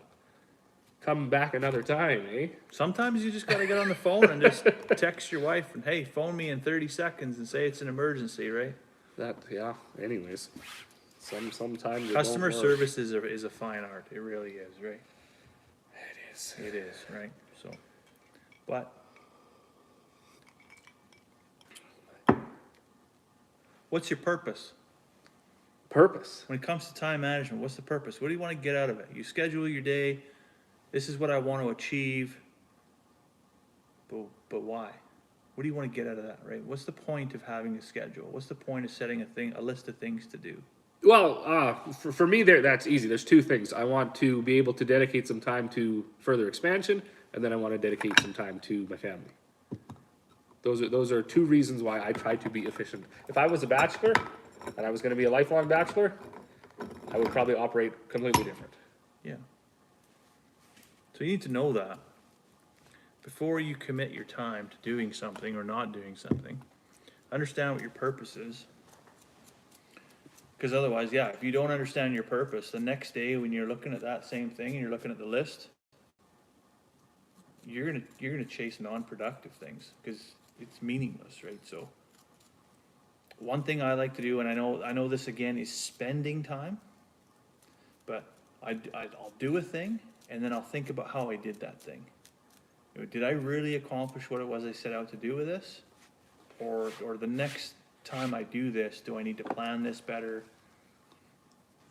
Or did I nail it, or am I learning something from this thing, right? So the next time I come and do it, instead of taking 3 minutes and 37 seconds, because of what I learned here this day, I can do this now in 2 minutes and 15 seconds, kind of thing, right? Or whatever the time frame is, right? Take a few moments, reflect on what it was you actually accomplished.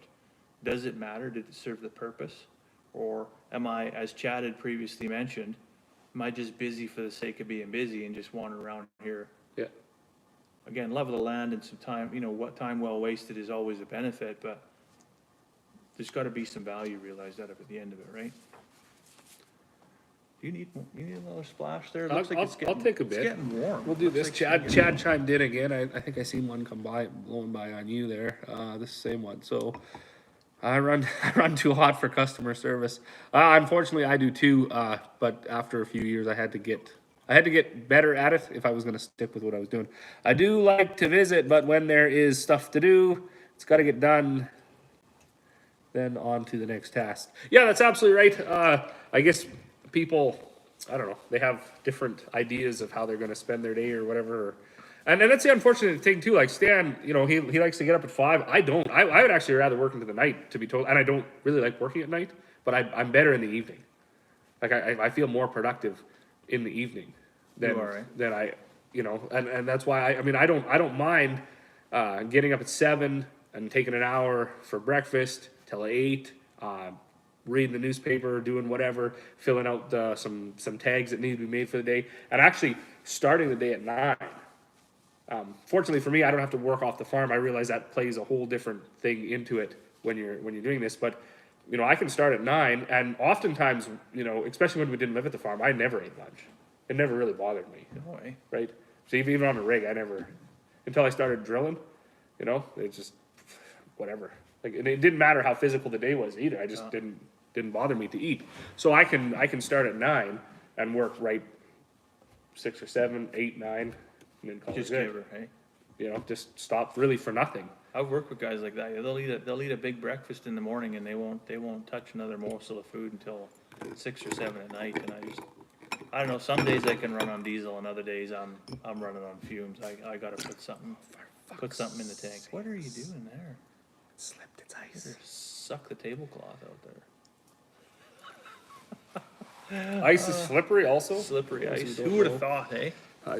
His side's always so Need to clean, get and my some side is just a Ice disaster. fishing glove. That's why I had to go to the thrift store and get a new ashtray. I usually Because have of me. my old man's ashtray, but I knew we were gonna get these big honking cigars. I needed more capacity, I guess. But anyways, what you were just mentioning, it kind of gets me down to my next point is getting enough downtime, getting enough rest. You know, we're going to agree to disagree on what's the best time of day to actually get up in the day and do our work, because what works for us is different, right? But if you think about, like, do you ever sleep in at harvest time? Oh, yeah, when it rains. When it rained the night When it before. rains? Yeah. Right? Other than that, Okay, so no. you're not getting in your combine at 6 o'clock in the morning, are you? No. No, because it's gonna, it's gonna be too tough. It's not. Yeah, gonna- it doesn't right? go till the Doesn't afternoon. make sense. Right? However, there's a lot to do though in the But morning. there's still That's stuff to why you do. don't- But sometimes sleeping in at harvest time or haying time or whatever time you should probably be in the tractor, greasing, maintaining stuff or whatever. It can seem a little bit counterproductive, but there's literally thousands of studies out there that have proven that lack of sleep costs the workforce hundreds of billions of dollars annually, right? You're not at your best when you're sleep deprived. Farmers are renowned for this because there's usually a half a dozen times a year where it's just, you just start and then you don't stop until it's done. Yeah. Right? Seeding, haying, harvest, tilling, you know, all of these little things that happen throughout, usually, you know, a month or two in between kind of thing, right? So when that happens and you're sleep deprived, you're generally less than mediocre at best. Oh, for sure. You're pushing yourself, but I mean, there's this centuries old tradition that the earlier you get out of bed, the more productive you're going to be. But and we talked about this during a couple of different lives. We talked about this during passive income, and we talked about this during, what was our last one we just did there? We literally just did this 2 weeks ago. I was gonna grab my phone and go back, but it's up there. Anyways, we've talked about the time equals money, or does it, right? So if you're a wage worker, time equals money, right? But time doesn't equal productivity, right? And it doesn't, in the farming industry, time doesn't equal payday, right? Results, productivity equals payday, not necessarily time. Time by itself isn't money unless you're actually getting paid just to be there, right? So if you're running at 60% productivity for 12 hours because you're like literally bagged from being in the tractor for so long, or working 10 hours at 85%, what's going to be better, right? So sometimes taking off a little hour earlier or starting an hour later at harvest and getting that little bit of extra sleep and going harder for an extra day when something breaks down, because it's going to break down, your mind's not frazzled, you're not sitting there for 3 hours going back and forth to the toolbox to whatever it is you're working on, not achieving anything, you're probably going to be better focused and be able to fix that thing. Boom. Oh, yeah. And be back in the field and make better use of your time, right? Or whether it's the field or whether it's something else, right? So for as much as we like to think, or maybe it's perceived that life on the farm is relaxing and every day's a holiday and we don't have to work a day in our life because we're doing what we love, doesn't mean we don't need to also step away occasionally, right? So you just took a couple days away in Edmonton, right? I did A so. little family time, right? Super necessary. We do it usually once in the summertime. We'll take off for a few days. We'll try and plan meat chickens through, 9 to 10 weeks, and then we butcher chickens, and then we go away for a few days, right? And that short reset can make you exponentially more productive, right? Believe it or not, you can actually get somebody else, a friend, a family member, a coworker, to literally come by and feed your animals or whatever it is, your ducks or whatever, for a few days. It's not that hard. It's for as hard as we think it is, for as anally retentive as we probably are about our own routine, it's usually pretty easy. Make a list for somebody and they come by twice a day and they check on your goats or whatever it is, and you come back, you're well rested, you're refreshed. You can probably grumble for a few days because they didn't do things the way you want them to be done, but nothing's dead, Well, it's funny that you say that, because when we left, my parents were going to stay there because we thought we might have some people stop by from molasses or whatever. So they stayed right out there, and I got everything ready because it's super icy out here. My parents aren't spring chickens anymore. I didn't fall and break a I didn't hip, want right? them to have to do anything more than necessary, right? And when I left, I thought, the way I left that, why is that not just the way I operate? Like that. That's a really good point. That is so efficient, because I know the pigs don't need to be fed for 4 or 5 days now. Of course, you got to get eggs every day, especially if it's going to get cold, or you may as well just whatever. That's not going to work, right? Because our chicken coop's not insulated, so that'll be froze. But so there was literally like almost nothing to do. But why do you have chickens? I don't Just know. for your own eggs? Yeah, for our own. So what wife do you wanted care if chickens. they freeze? Well, I think that if you're going to do something, you should do it as good as possible. I seen a thing the other, we're talking about TikToks and social media or whatever, but I did see this meme. I had to laugh. It was like, Dad of the Year spends $3,000 to build this fancy chicken house so he can get 16 cents eggs for free. Yeah. Lots of us do that, right? Oh, absolutely. I want eggs and I want to farm fresh eggs, but Well, there's a lot more to it, right? It's good for the kids. I mean, we lived in town my whole life. I never had chickens or animals or anything, right? So it's good for the kids. It's a terrible sin. That's why we bought those steers this summer, because that was actually set up to be a backgrounding area for cattle. It's got underground waters. Underground water. You know, it was set up for that. So what a terrible sin to just let that sit. and do nothing, be Right. non-productive. So Yeah. I mean, we got It the would be pigs, we wasteful, got yeah. the chickens, we got Just gonna check. all of this stuff. And if you're going to have it, you have to be responsible enough. Alberta Boy 74 says personal pride has destroyed many relationships. Absolutely it has. Do you have Absolutely another it one? has. Yeah, there's pride. North Sass guy, hello. There's pride that's useful and pride that's very damaging, right? So it depends on how you execute it. And I guess we got the elimination by automation Well, we done. didn't really 80, dive into 20. that. I mean, we kind of mentioned like an automatic waterer, but I mean, you've got stuff in your grain bins that blows my mind. Yeah, that's actually, I guess that is elimination by automation. So even for monitoring our grain bins, before we put those sensors in there, we used to climb up every one and have about a 30-foot steel rod, and you just pull that out, run it through your hand. Feel for a warm spot. Yeah, it's hot, and you start the process. So that's taking a ladder from every bin, climbing up, So So not only time, but physical yeah, exertion. risking your Risk. life, icy, everything. Now it takes basically probably a minute a bin, and anybody can do it, right? What'd Wife that takes cost kids you? up there. What'd that cost you for a bin? I think between about $400 and $600 a bin, and then the monitor itself is $1,000. So if you fell on the ice and had to take 4 weeks of downtime, that Oh, right for there, sure. that right there is paid for itself. And that's what a lot of people, they don't calculate risk in terms of cost. But the Because it's real less one is if tangible. you have a 10,000 bushel bin full of canola, And you overheat that. that is How many thousands of that dollars is is that? that's worth $220,000. That's paid. If it goes down to even heated canola actually is is quite valuable. So I mean, say you cut that in half or go to $10, you just lost yourself $100,000. It's so, Unfathomable, you right? you can't be at that. Even the small bins, we used to think like, well, we'll only do our 2,000 bushel bins and bigger. Okay, so that makes sense. So we'll put 1,300 bushels of canola in a bin at $20. Yeah, That's 26,000. That's still worth more than all the cables for all the bins. 100%, right? And now you don't have to climb up on the stupid thing, right? Yeah, So yeah. I mean, for us, we're way small scale, right? Like we're hobby farmers. That's my people, right? That's what we because we're working and we're still trying to manage the farm. But if we talk to my brother-in-law, he's an accountant, and he would say, no, you're a hobby farmer, mostly because our income versus our expenditure is. yeah, We're our little tax shelter we have here, and he just kind of raises an eyebrow every time we bring him receipts. But like how can we automate something at a simplistic level? Well, if we got 50 chickens out in the chicken house for our laying hens, and I got to pack water to them in a vacuum style water every day. Now they're not going to drink 3 or 4 gallons of water every day, but the cat will go over there and drink water. The dog will go over there and drink water. And they need water too, right? Mm-hmm. And I don't know why they gravitate towards that water all the time. So I went to PV Mart and I bought this 5-gallon bucket with a float in it, attaches to a garden hose, and I literally will set it out there May long weekend. It's going to stay there until Thanksgiving. yeah. And I attach to a garden hose, and I don't have to pack water for 6 months.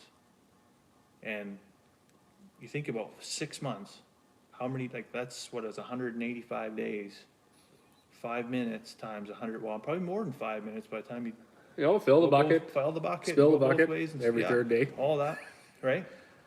Over 185 days, that's a lot of family time, right? So for I think $34, $34.99, I think I bought that for, right? So little things can actually have a big impact if you measure them and you weigh them over an extended period of time. Now that bucket's probably gonna last me for 10 years, right? So back at the back of the shop here, we don't have water back there, but I got power back there. I run the eaves trough down off the roof. Largely I get all the water comes off the shop. That supplies the water for the sheep. I don't have to touch that, Yeah. right? But if I had to pack pails of water there every day, oh my God, it'd break my back, probably slip and fall. But and those are good points too, because I had a thing here. A lady told me the other day, and this whole elimination by automation, it does not have to take all of the profit out of the farm to No. eliminate by automate. Like you say, you can, instead of hiring a trencher to trench the water and trench the power in and put a waterer there, you can go through the motions when you need to pack water and set up something. And this lady, she said, like, how can anybody get into farming? A new combine's worth over $1 million. And I actually stopped Who her. would buy a new combine? I said, hold on a minute. We farm basically 2,500 acres. We have 2 combines with 2 straight cut headers and 2 pickup headers. Both of those combines and all 4 of those headers together on a good day wouldn't be worth $130,000. 10% to what brand new cost is. So Well, 5%. we have to be careful though when we do this. Like, well, I mean, I can't afford to get the newest. Well, like, really not. You're in a very specific part of ag when this can roll off your back. Like you're multi-generation, super successful, ultra high yielding area. Things have gone well for a long time before you get to this stage. There are people there. Congratulations, that's awesome. I watch some of them on YouTube. It's amazing, but you know what they do. That's that is the 1%. Everyone's mad at the 1%. That's the 1% Yeah, that are they're doing the that. guys that chase the railroad into the West Country. But when we sit back and we think like, well, I mean, if only I could do this, it'd be easier. But it's, well, you can, maybe you can. Maybe you can automate slightly more efficiently, I mean, for those guys, in fact, it is efficient. If you were to look at them, they'd be like, no, this is efficient. We're doing 100,000 acres. We 100%. need, we can't have 45, $80,000 combines. We need 9, You need $1 million combines. Right? This is the only way this works. Yeah. And probably in a cost ratio thing, it's probably works. Yeah, well, you think about even just the fuel bill for all those machines, right? Like if you're gonna run 5 more combines, Yeah. Actually, never really thought of that. the diesel fuel alone is gonna start making payments for Yep. one larger one, right? So, time management plays in with money management as well, right? Absolutely. Absolutely. What do we have for time? 82 minutes. What does that work out to be now? Is it 82? Hour and 20 minutes. You're probably like 100 and some minutes because we had 50 Oh, you minutes. switched over. I got Fart around 99. time at the beginning, right? Because I I was just looking at it thinking, like, how are we not even at I an thought hour? I had this figured with the laptop. I thought that was going to be I should check it back drag here. this thing out of the bush and it was going to be the answer, but evidently not. I think next time I'm going to try it with my wife's computer. It's about 5 years newer than this one, so The old ThinkPad. it's still pretty old, but it'll be a lot better. But I'm down to the final third of the cigar here, and I'm definitely so cigar. When you're smoking cigars, they go in thirds, right? Your first third, your second third, your final third. And yeah, and the flavor profile definitely changes as you work your way through the cigar. I think I could probably reconcile myself to think I'm picking up hints of coffee now. Well, I know that my lips are burning and my teeth feel cold, so I think I'm I don't know what you're smoking. to the point where it's probably time to get a different. You're getting down to the band. I think it's time to. Is this glue? It's just yeah. I don't know. Is this glue at this point? So, but I got better. I don't got tap it anymore. I just give it the roll. You just right? got to roll the ash I off. give it the yeah. roll. I don't Yeah, you wanna don't get want to old displace any of the filler, right? So, Tony Soprano getting mad here if he's tuning but in. but yeah, this Pendleton's rye, that is very, very good, flavorful stuff. I'm really thankful that Jeremy gave us that bottle. That was. Yeah, that is very We're not appreciated. even. Well, we're a quarter of the way in. We're not quite a third of the way in. No. So we'll get a couple of shows out of that one. Oh, did you put a bunch of apple juice in that Appleton Estates one or what? I thought it No, was this over. is No, this is as far as we made it before you turned into a train wreck there. That was tough. You thought we were further in than that, hey? I thought it was gone. Yeah. I was gone. And I think we got about a quarter of the Glenfiddich left, and We had some of that one. one day we'll have to tie into this. We tried that one. We did try it, yeah. This is the Laphroaig. This is from the Isle of Islay. It's a 10-year-old single malt Scotch whiskey. This is what Prince Charles drinks. And it's kind of an interesting whiskey. It's a Scotch whiskey. When you buy a bottle of this, it comes with a little card that entitles you to a lifetime lease on a 1 foot by 1 foot square plot of land on the Isle of Islay. And so if you buy a bottle of this and you ever find yourself in Scotland, you can take a boat to the island, present them with this card, and they'll actually give you a free glass of whiskey. I thought that was our plan on live stream number 2, eh? We're gonna do a live stream from England. From Scotland? We gotta go get those bikes and talk to the lady that sent you off. So I had one here. Who's this? Time management is huge. I farm 750 acres myself. Need to have everything planned out as much as possible, so when things do go wrong, it isn't as bad. Yeah, and actually, my dad was saying too. So he'll be 70 years old, and like he said, these current times, it's always funny, like when old people are like, oh, we've seen this before. When it comes to weather, when it comes to like he was saying, nobody's seen what we're going to come into. Well, you talk about the supply chain a lot, like not getting things. We actually had a air drill. It's listed. I think it's still listed. Thought about selling it. Now I think I might just keep it.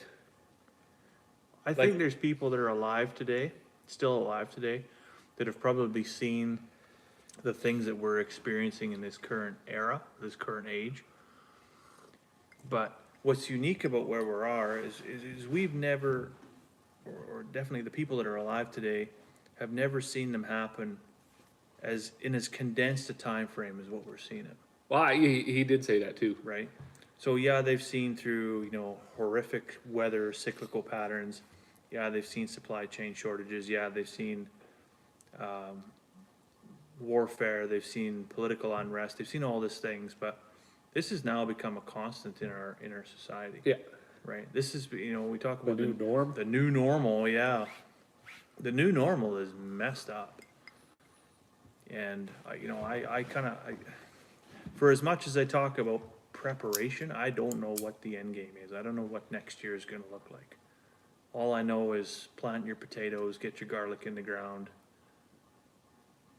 learn some old skills. Yeah. Because, you can see tribulation coming. If you think about this, the plagues of Egypt were, I don't know what's next, but I mean, short of the rivers running red with blood, I don't know what more we can do here, but without strapping on a tinfoil hat and really getting into it. But yeah, I think time management's only a piece of that, right? If we're off looking at butterflies and ignoring what's happening in the real world, for years and years I didn't watch the news because it wasn't a good use of my time, and it was probably just white noise in the background, and it was all just BS. But here in the last 2 to 3 weeks, I've been paying some pretty close attention to what's happening in the political world and what's unfolding on a global scale, not just here at home. Here at home, it was pretty bad for some obvious reasons. But on a global scale, are we going to go into World War III? Like, what do you think here? My wife's asking me about this, and I'm saying, tensions are pretty high if NATO gets involved. It's going to be a war of the buttons, right? Who's got their hand on the button? Yeah. Because if the U.S. gets involved, well, they've got a lot of firepower. Russia's got firepower that we don't even know about.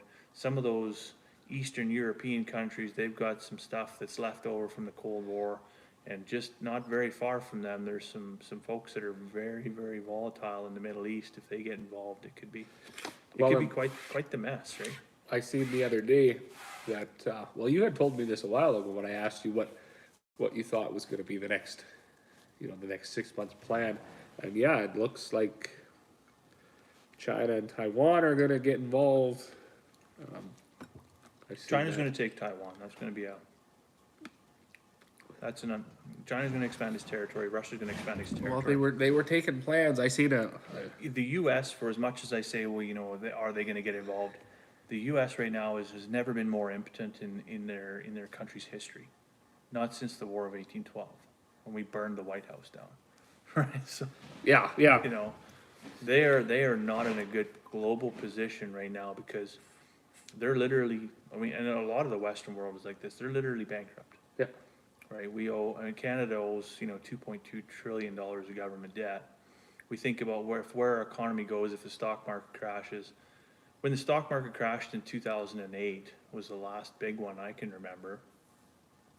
There was, you know, billions and billions of dollars of government bailouts yeah, that helped stimulate that economy.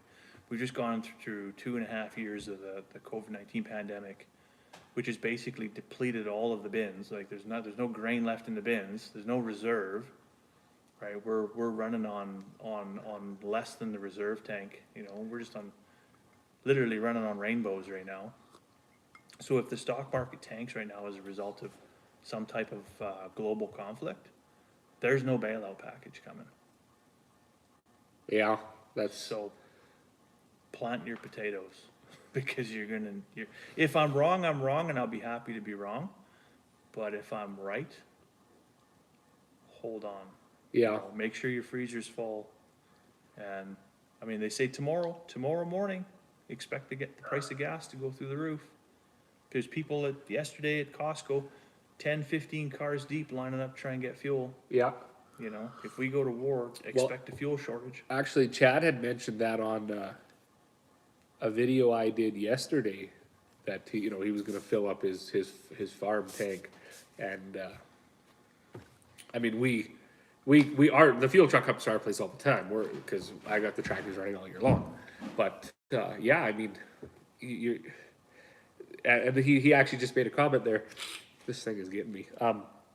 He keeps like duplicate pieces of equipment, and yeah, we do too. We had some farmers ask us once, like, well, you know, why don't you guys get in a situation just get one new combine, right? I mean, you don't have enough people, and they're right. I mean, if my dad's drying grain and my mom's combining and Corey's looking after the kids, making lunch and helping me with the trucks, there actually isn't. But what if it breaks down, right? Sometimes it's good to have a parts machine. Sometimes it's good to have a spare in the shack. Right? My dad laughed. He said, because we were talking about Taiwan too, and he said like the last thing he took apart, because microchips or computer chips, circuit boards in vehicles, right? There was a big delay in building cars, couldn't get chips. Like they come from Taiwan.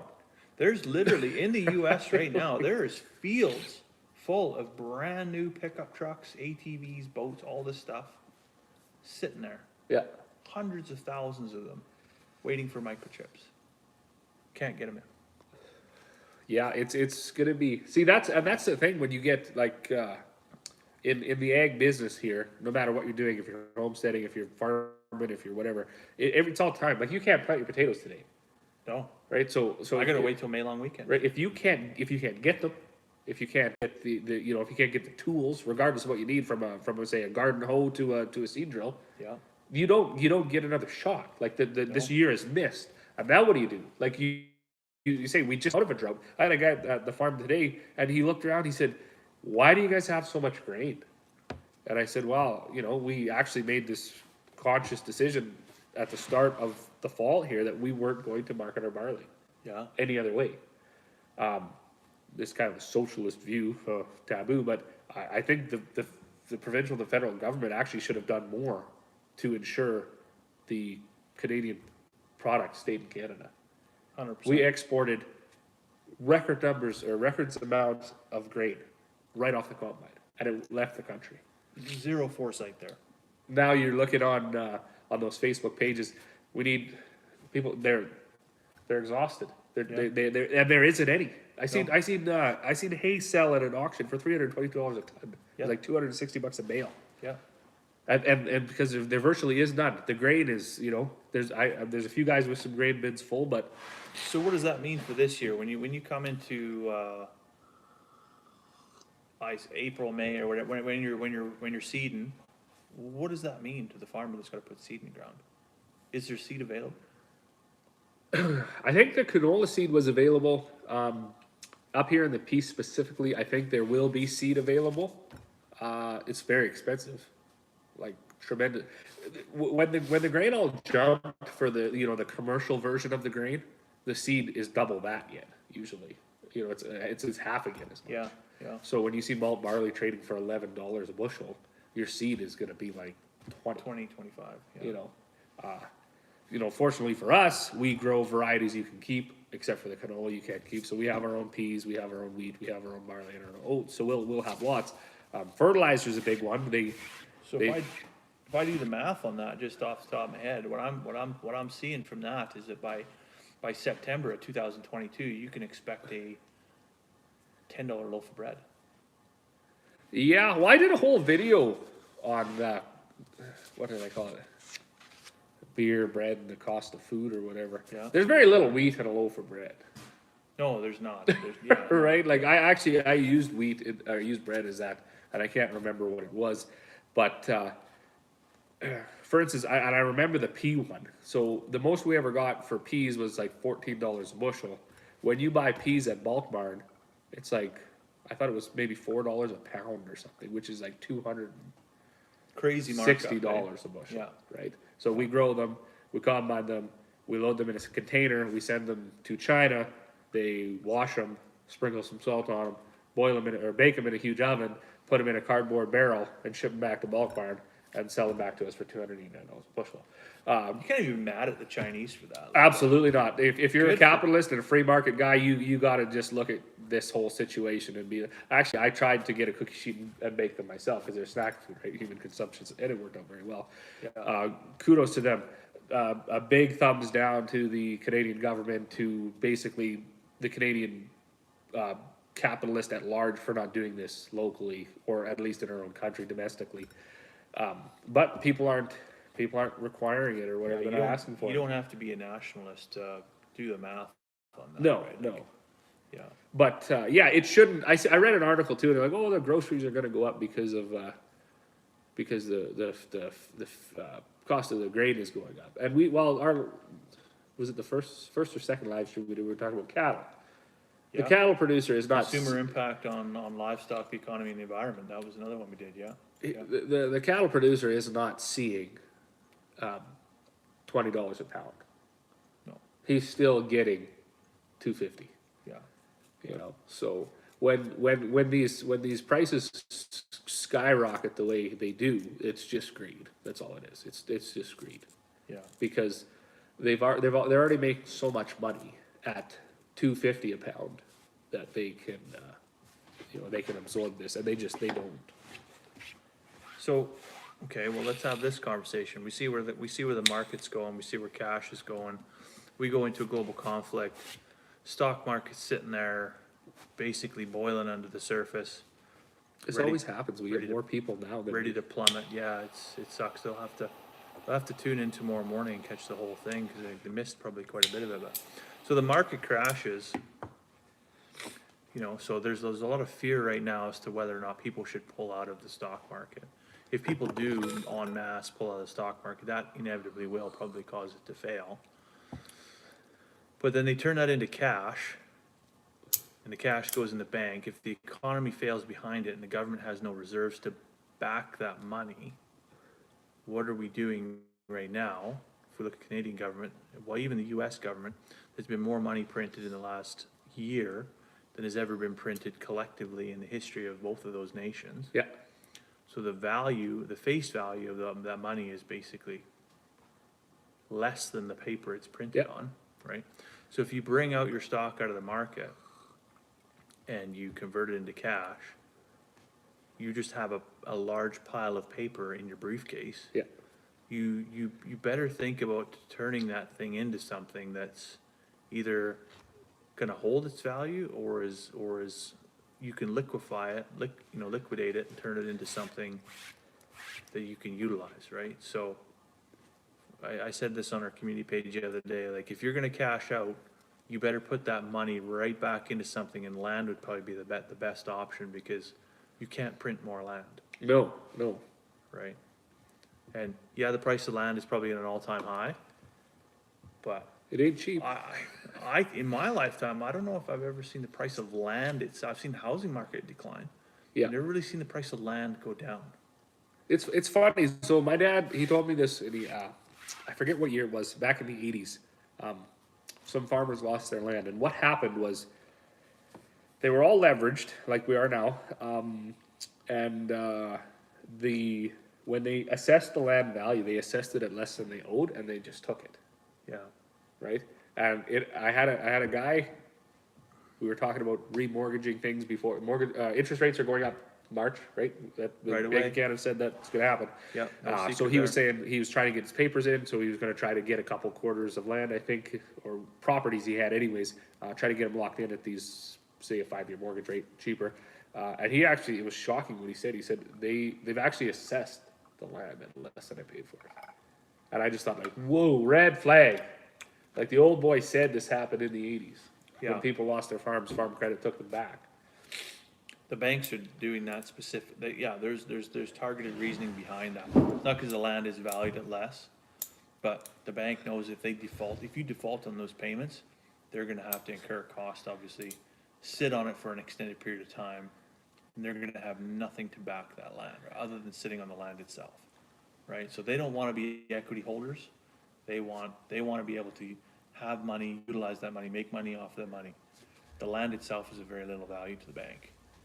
Chad says Got some farming is comments in time here? sensitive, a lot of money made and lost on timing. Absolutely. Truckloads of hay crossed the border that should have stayed here. Absolutely. That bothered me a lot. And I knew from the business that I'm in with selling the grain, there was a ton of brokers come up from Montana, Yeah.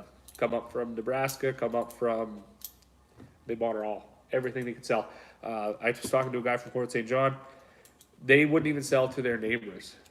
They sold to the brokers, and it all left. I don't even think it made it to the interior in BC. It all went south. And you know what? Absolutely, if we can help our neighbors to the south, to the east, to the north, to the west, we should be doing that. But you know what? Your family, your community, your circle has to reflect what you can do.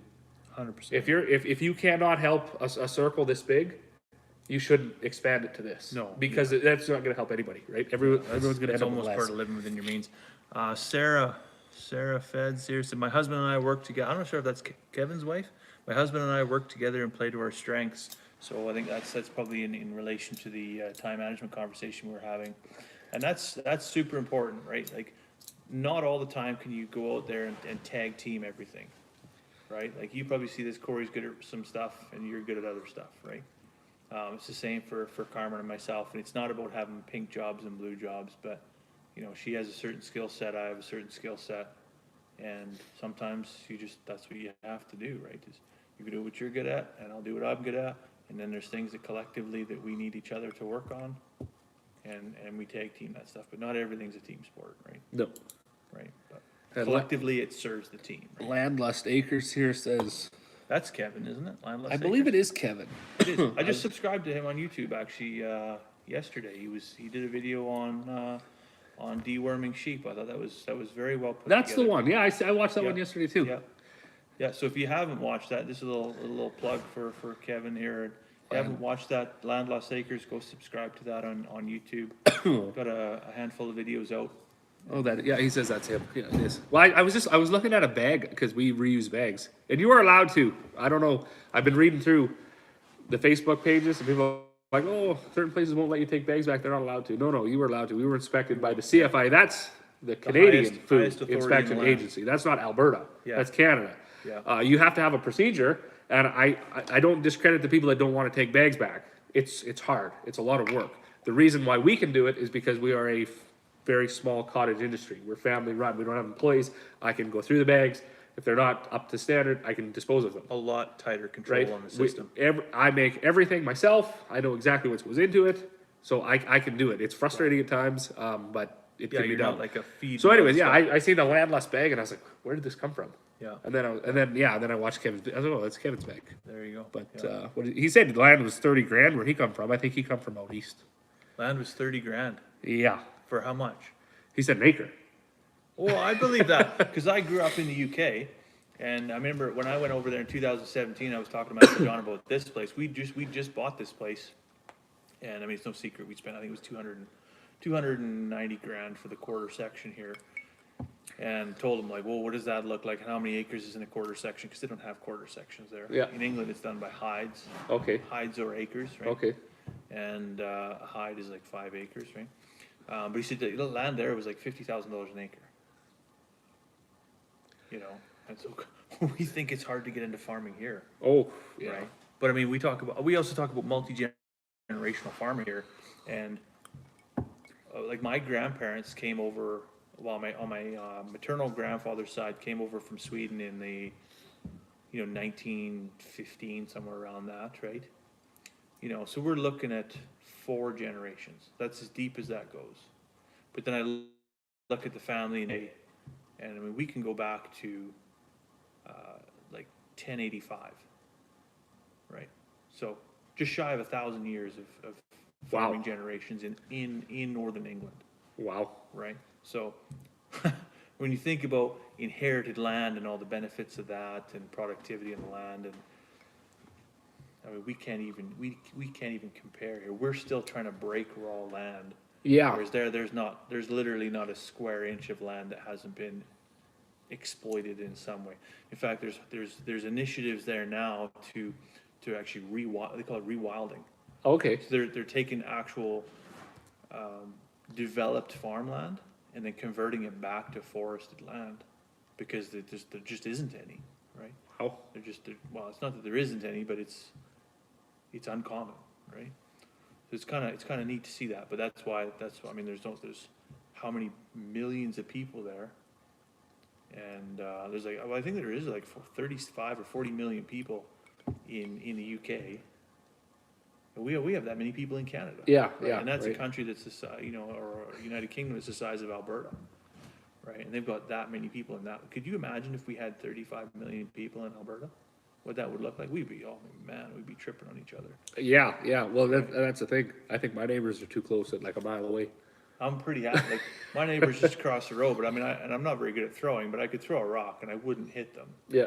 right? Yeah. Whereas think about there, and it's literally stacked 3 deep on top of each other, right? So, but yeah.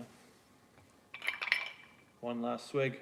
One last swig. One last thing for the glasses. If there's anybody There you go. that didn't know about these, Stan and I got these made. We're gonna give a set away Custom. every live stream. Jeremy won the last set last time. So all you got to do to qualify for these is leave a comment. Drop us a comment in the comment section. Be subscribed to Bloom Family Farm, right? It's the name of your channel. Yeah. Kirkfell Farm. And you'll be entered into the draw. And we'll ship you a beautiful set of these whiskey glasses. You'll see they're a little bit different. These were the original set that were done. These will be in the Hall of Fame one But day. these are They'll never make it Yeah, on when we anybody get else's our- shelf. when we get our deal on HGTV. Absolutely, yeah. That's probably coming right up. Yeah. Some I of did- those I calls did- that I silence, I wonder. I'm like, that was probably important. That's probably it. Right, yeah. that was probably it. That's And now I'm never opportunity gonna get it knocking right again. there. Yeah. So Yeah, all those 1-800 numbers are like. just text me if just text me and I'll get Yeah. back to you. You could always send. Do you have your email? Is your email public? It can be. I mean, if anybody wants like to do an endorsement deal or send us anything that we want I think it's on there. to feature anything in our videos, you can send it to what are you? Mine's Bloom Enterprises at yahoo.com. .ca. Yeah. Or kirkfellfarm@gmail.com, and we'll happily reply to any comments you got if anybody wants to do any kind of video endorsement deals or anything like that. If the folks at HGTV I are can just watching, imagine that they probably are. They're probably. Oh, cow! I missed a couple. you missed a whole slew I there. don't know about a whole slew. In Ontario, you need to have X amount of acres per livestock unit to get rid of the manure. Large dairy farms and chicken farms bid everyone else out.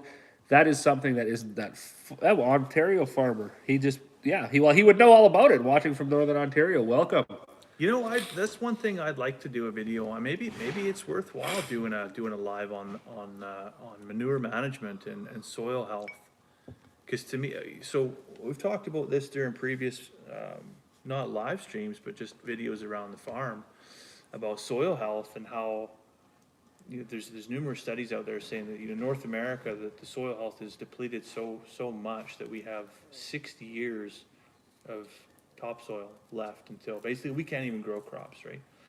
And then we're looking at a population growth of, we're like 7.8 billion or 7.9 billion people now, and by 2050, we're gonna be like 10 billion people. And we're somehow gonna have to feed them, and the only way to do that is through mass deforestation. And, so that's just fantastic for the environment, right? But the other side of this is you look at areas like in California and in like these areas that are like heavy feedlots. They're right beside places that grow all the romaine lettuce and the E. coli risk that we see coming out of there. Yeah. And manure management is a huge thing, but also in terms of growing, like we're not growing, but rejuvenating soil and how you do that. And so manure management and development of compost and layering that on top of your soil, feeding the soil, because soil doesn't just need nitrogen, potassium, what's the other one?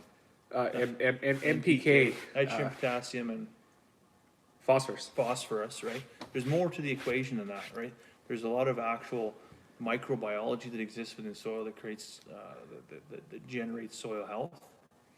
And so if we're not returning back to the soil all of that organic matter, the microbiology within the soil can't survive. So all this inorganic fertilizer, I mean, you probably have to spread, I don't know how much of it just to get your crops to grow. Yeah. Right? I was just doing some more research on that. And that is the reality of modern farming in terms of trying to be economical. But if we're doing that, we're not actually feeding the microbiology in the soil. That's what causes a depletion of topsoil. That's what contributes to water erosion, wind erosion, soil thinning, the heavy tillage and what that does to soil structure, and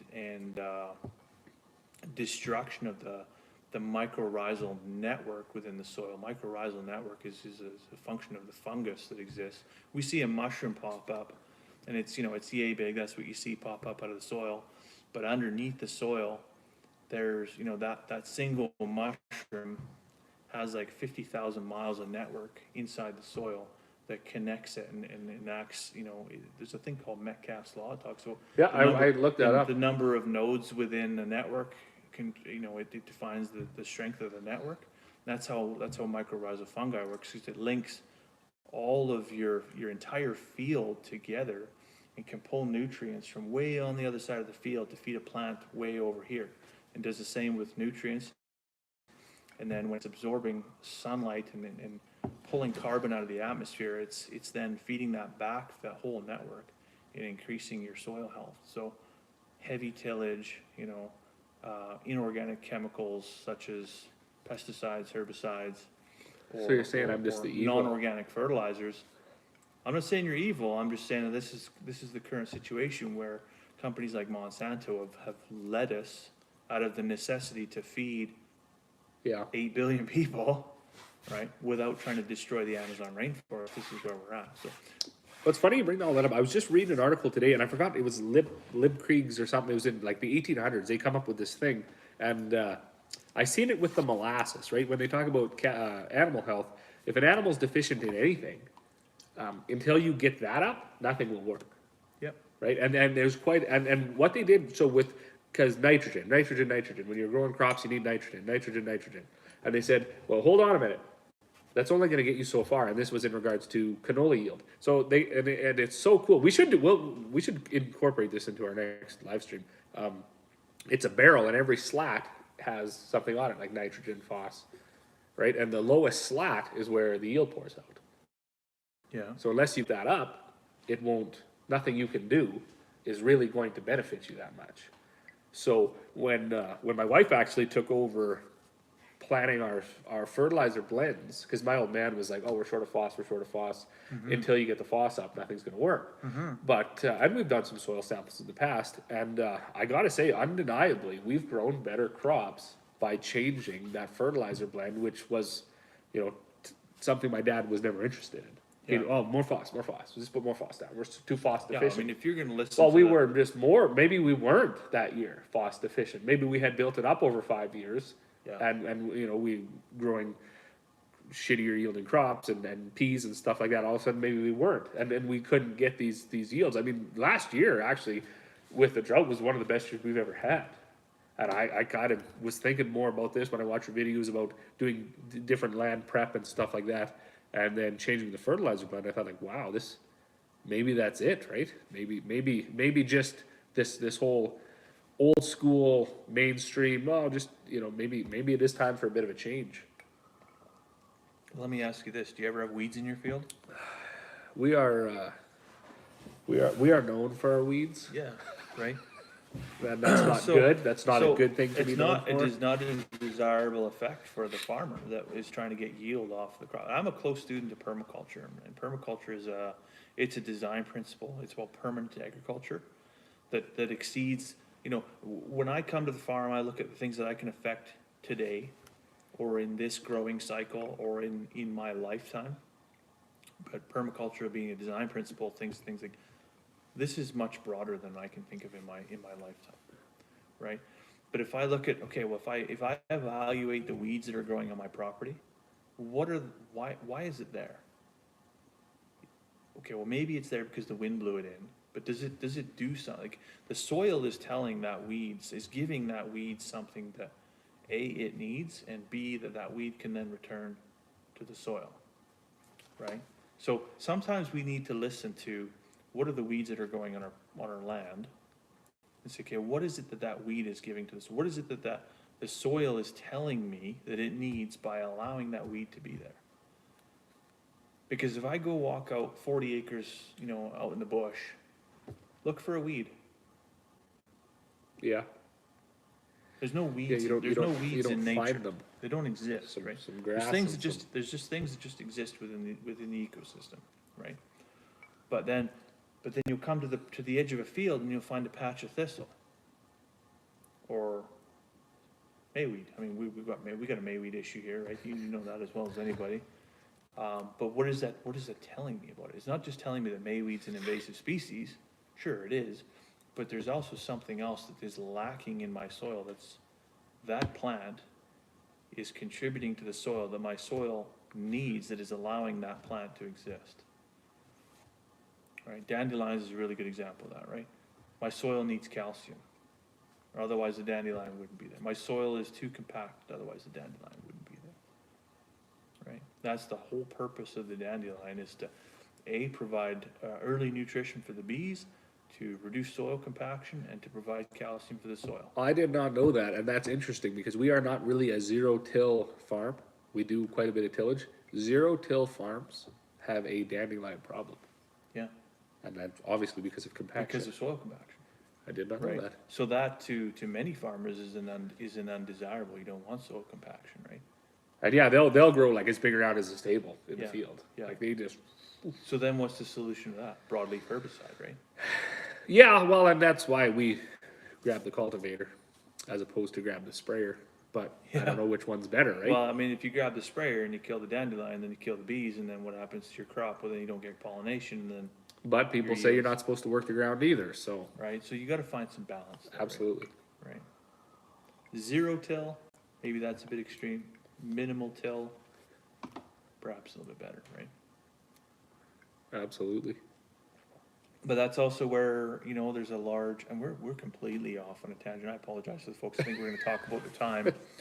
We're going way off. We don't even need to do another live stream. We don't Just even, because covered we're it. just getting into it right now, but, there's a lot of pressure from the marketing experts that talk about,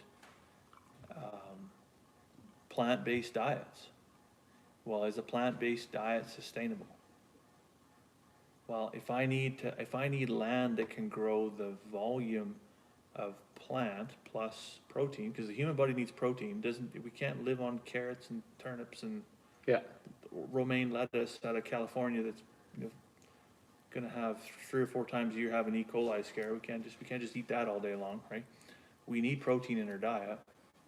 What's the most efficient, most effective way to do that is by farming and harvesting ruminants, right? A lot of the land that we have, especially here north of the 49th parallel, is not always suitable for growing those nutrient-dense crops, No. right?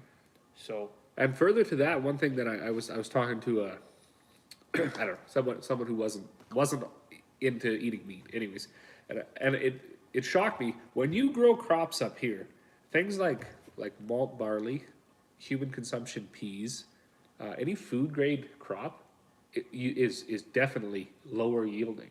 For sure it is, yeah. And I wondered why so if you grow a feed barley, Yeah, you can pull down 100, 120 bushels. Yeah. If you grow a malt barley, something for beer, something for bread, 50, 60, if you're Yeah. being reasonable, yeah, you know, you can get to 80 to 90 or whatever. But if you're being reasonable, so like say now you need twice as much land to get, you know, to feed this plant-based diet. If you're gonna grow a forage pea, those things will run like 100, 110, 120. We're happy with 40. so on what our can, so what can you grow like a hot dam? oats. We can grow a lot of oats, which Grow a lot of actually is oats. one thing that is a food grade. Yeah. We do grow a milling oat, but it always doesn't always make milling grade. Lots of Yeah. times it's just Yeah. horse feed. You know, it's a Yeah. good horse feed or good cattle feed. Well, we're probably not gonna take horses to the feed market. We shouldn't, but Some people do, but I don't know if there's I never looked into that actually, if there's a specific oat that, you know, Quaker wants for the granola or whatever. But I expect if there is, it would be a lower yielding plant. yeah. And it just seems to be the case. But I think, you know, we talked earlier about time management and now we're getting into soil health and growing ruminants and what crops really grow well. And I gotta say, like, prairie grassland is prairie grassland. For centuries before, you know, Western occupation of North America came into play, there's tales of, you know, guys that came here in the 1700s, and the grass is as tall as the saddle on the horse, right? There's no more effective carbon sink aside from the oceans than grass. Like if I were to say to you, what's more effective at capturing carbon, a tree or your lawn? What would you think it would be? Well, I would think a tree. You would think a tree, because Yeah, everybody thinks That's a tree. what we're told. But the tree takes 50, 60, 100 years or whatever it takes to get to that size and start kind of capturing that level of carbon. Whereas that same square footprint of grass does that over and over and over again, right? So through rotational grazing of ruminants, we can not only grow really, really high quality nutrient dense protein, but we can also capture a lot of carbon through grassland management, right? So when we think about like what we talked about earlier with time management, the folks that aren't rotating their cattle on their crops or their sheep or their goats or whatever kind of ruminants they're keeping, if you're not rotating your animals and I know it takes time, but you're literally leaving grass to die in the field, or you're overgrazing your pasture to the point where it's not recovering the way it should, right? So there's a whole school of thought around whether you should or you shouldn't rotate. For us, I mean, we're not rotating daily like we probably could if I physically had the time. But I'll move the cows that come here in the summer to each 25-acre plot once a week, right? And so last year we got cows here, 35 cow-calf pairs that showed up in, you know, beginning of May and didn't leave here till November, in the largest drought year that I've ever experienced. They drank the dugouts dry, and we still had grass in November, right? If we would have just left them have free roam of the whole farm, just go and clean it up, that grass would have been parched, trampled, dead, brown, as looking like that by Canada Day, right? So.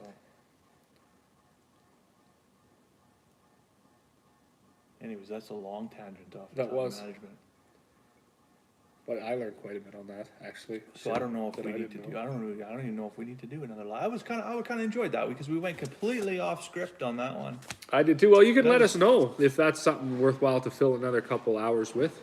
Would Well- you guys like to learn more about rotational grazing, ruminant management, manure management, Yeah, and think that's something an we could do. introduction of or management of chemical process on the farm? Right. yeah. That'd be kind of cool to evaluate what you do on your farm versus what we do on our farm. We're small scale. You're obviously a lot larger than we are. If I had how many 25 quarters, 26 quarters. Yeah, I would say it's like 23 or something. You know, if I had that much, I'd probably look at things an awful lot differently, but, Yeah, well, I guess you would for sure. you know, but So just gotta check, see if we have any more comments I'll here. check that too, and then I guess we could wrap it up. I got nothing less. Soil health will be the biggest issue facing mankind. Something has to eat the crop unfit for human consumption. Absolutely. So I think we're probably gonna wrap it up there. We've got mine's been on the whole time. It's been 2 hours and 20 minutes, so that might be a record. 2:21. No, 225 was the last one. Okay. Well, I think that's enough anyways. So as always, to those who did tune in, to those who commented, thank you for that. We do appreciate it.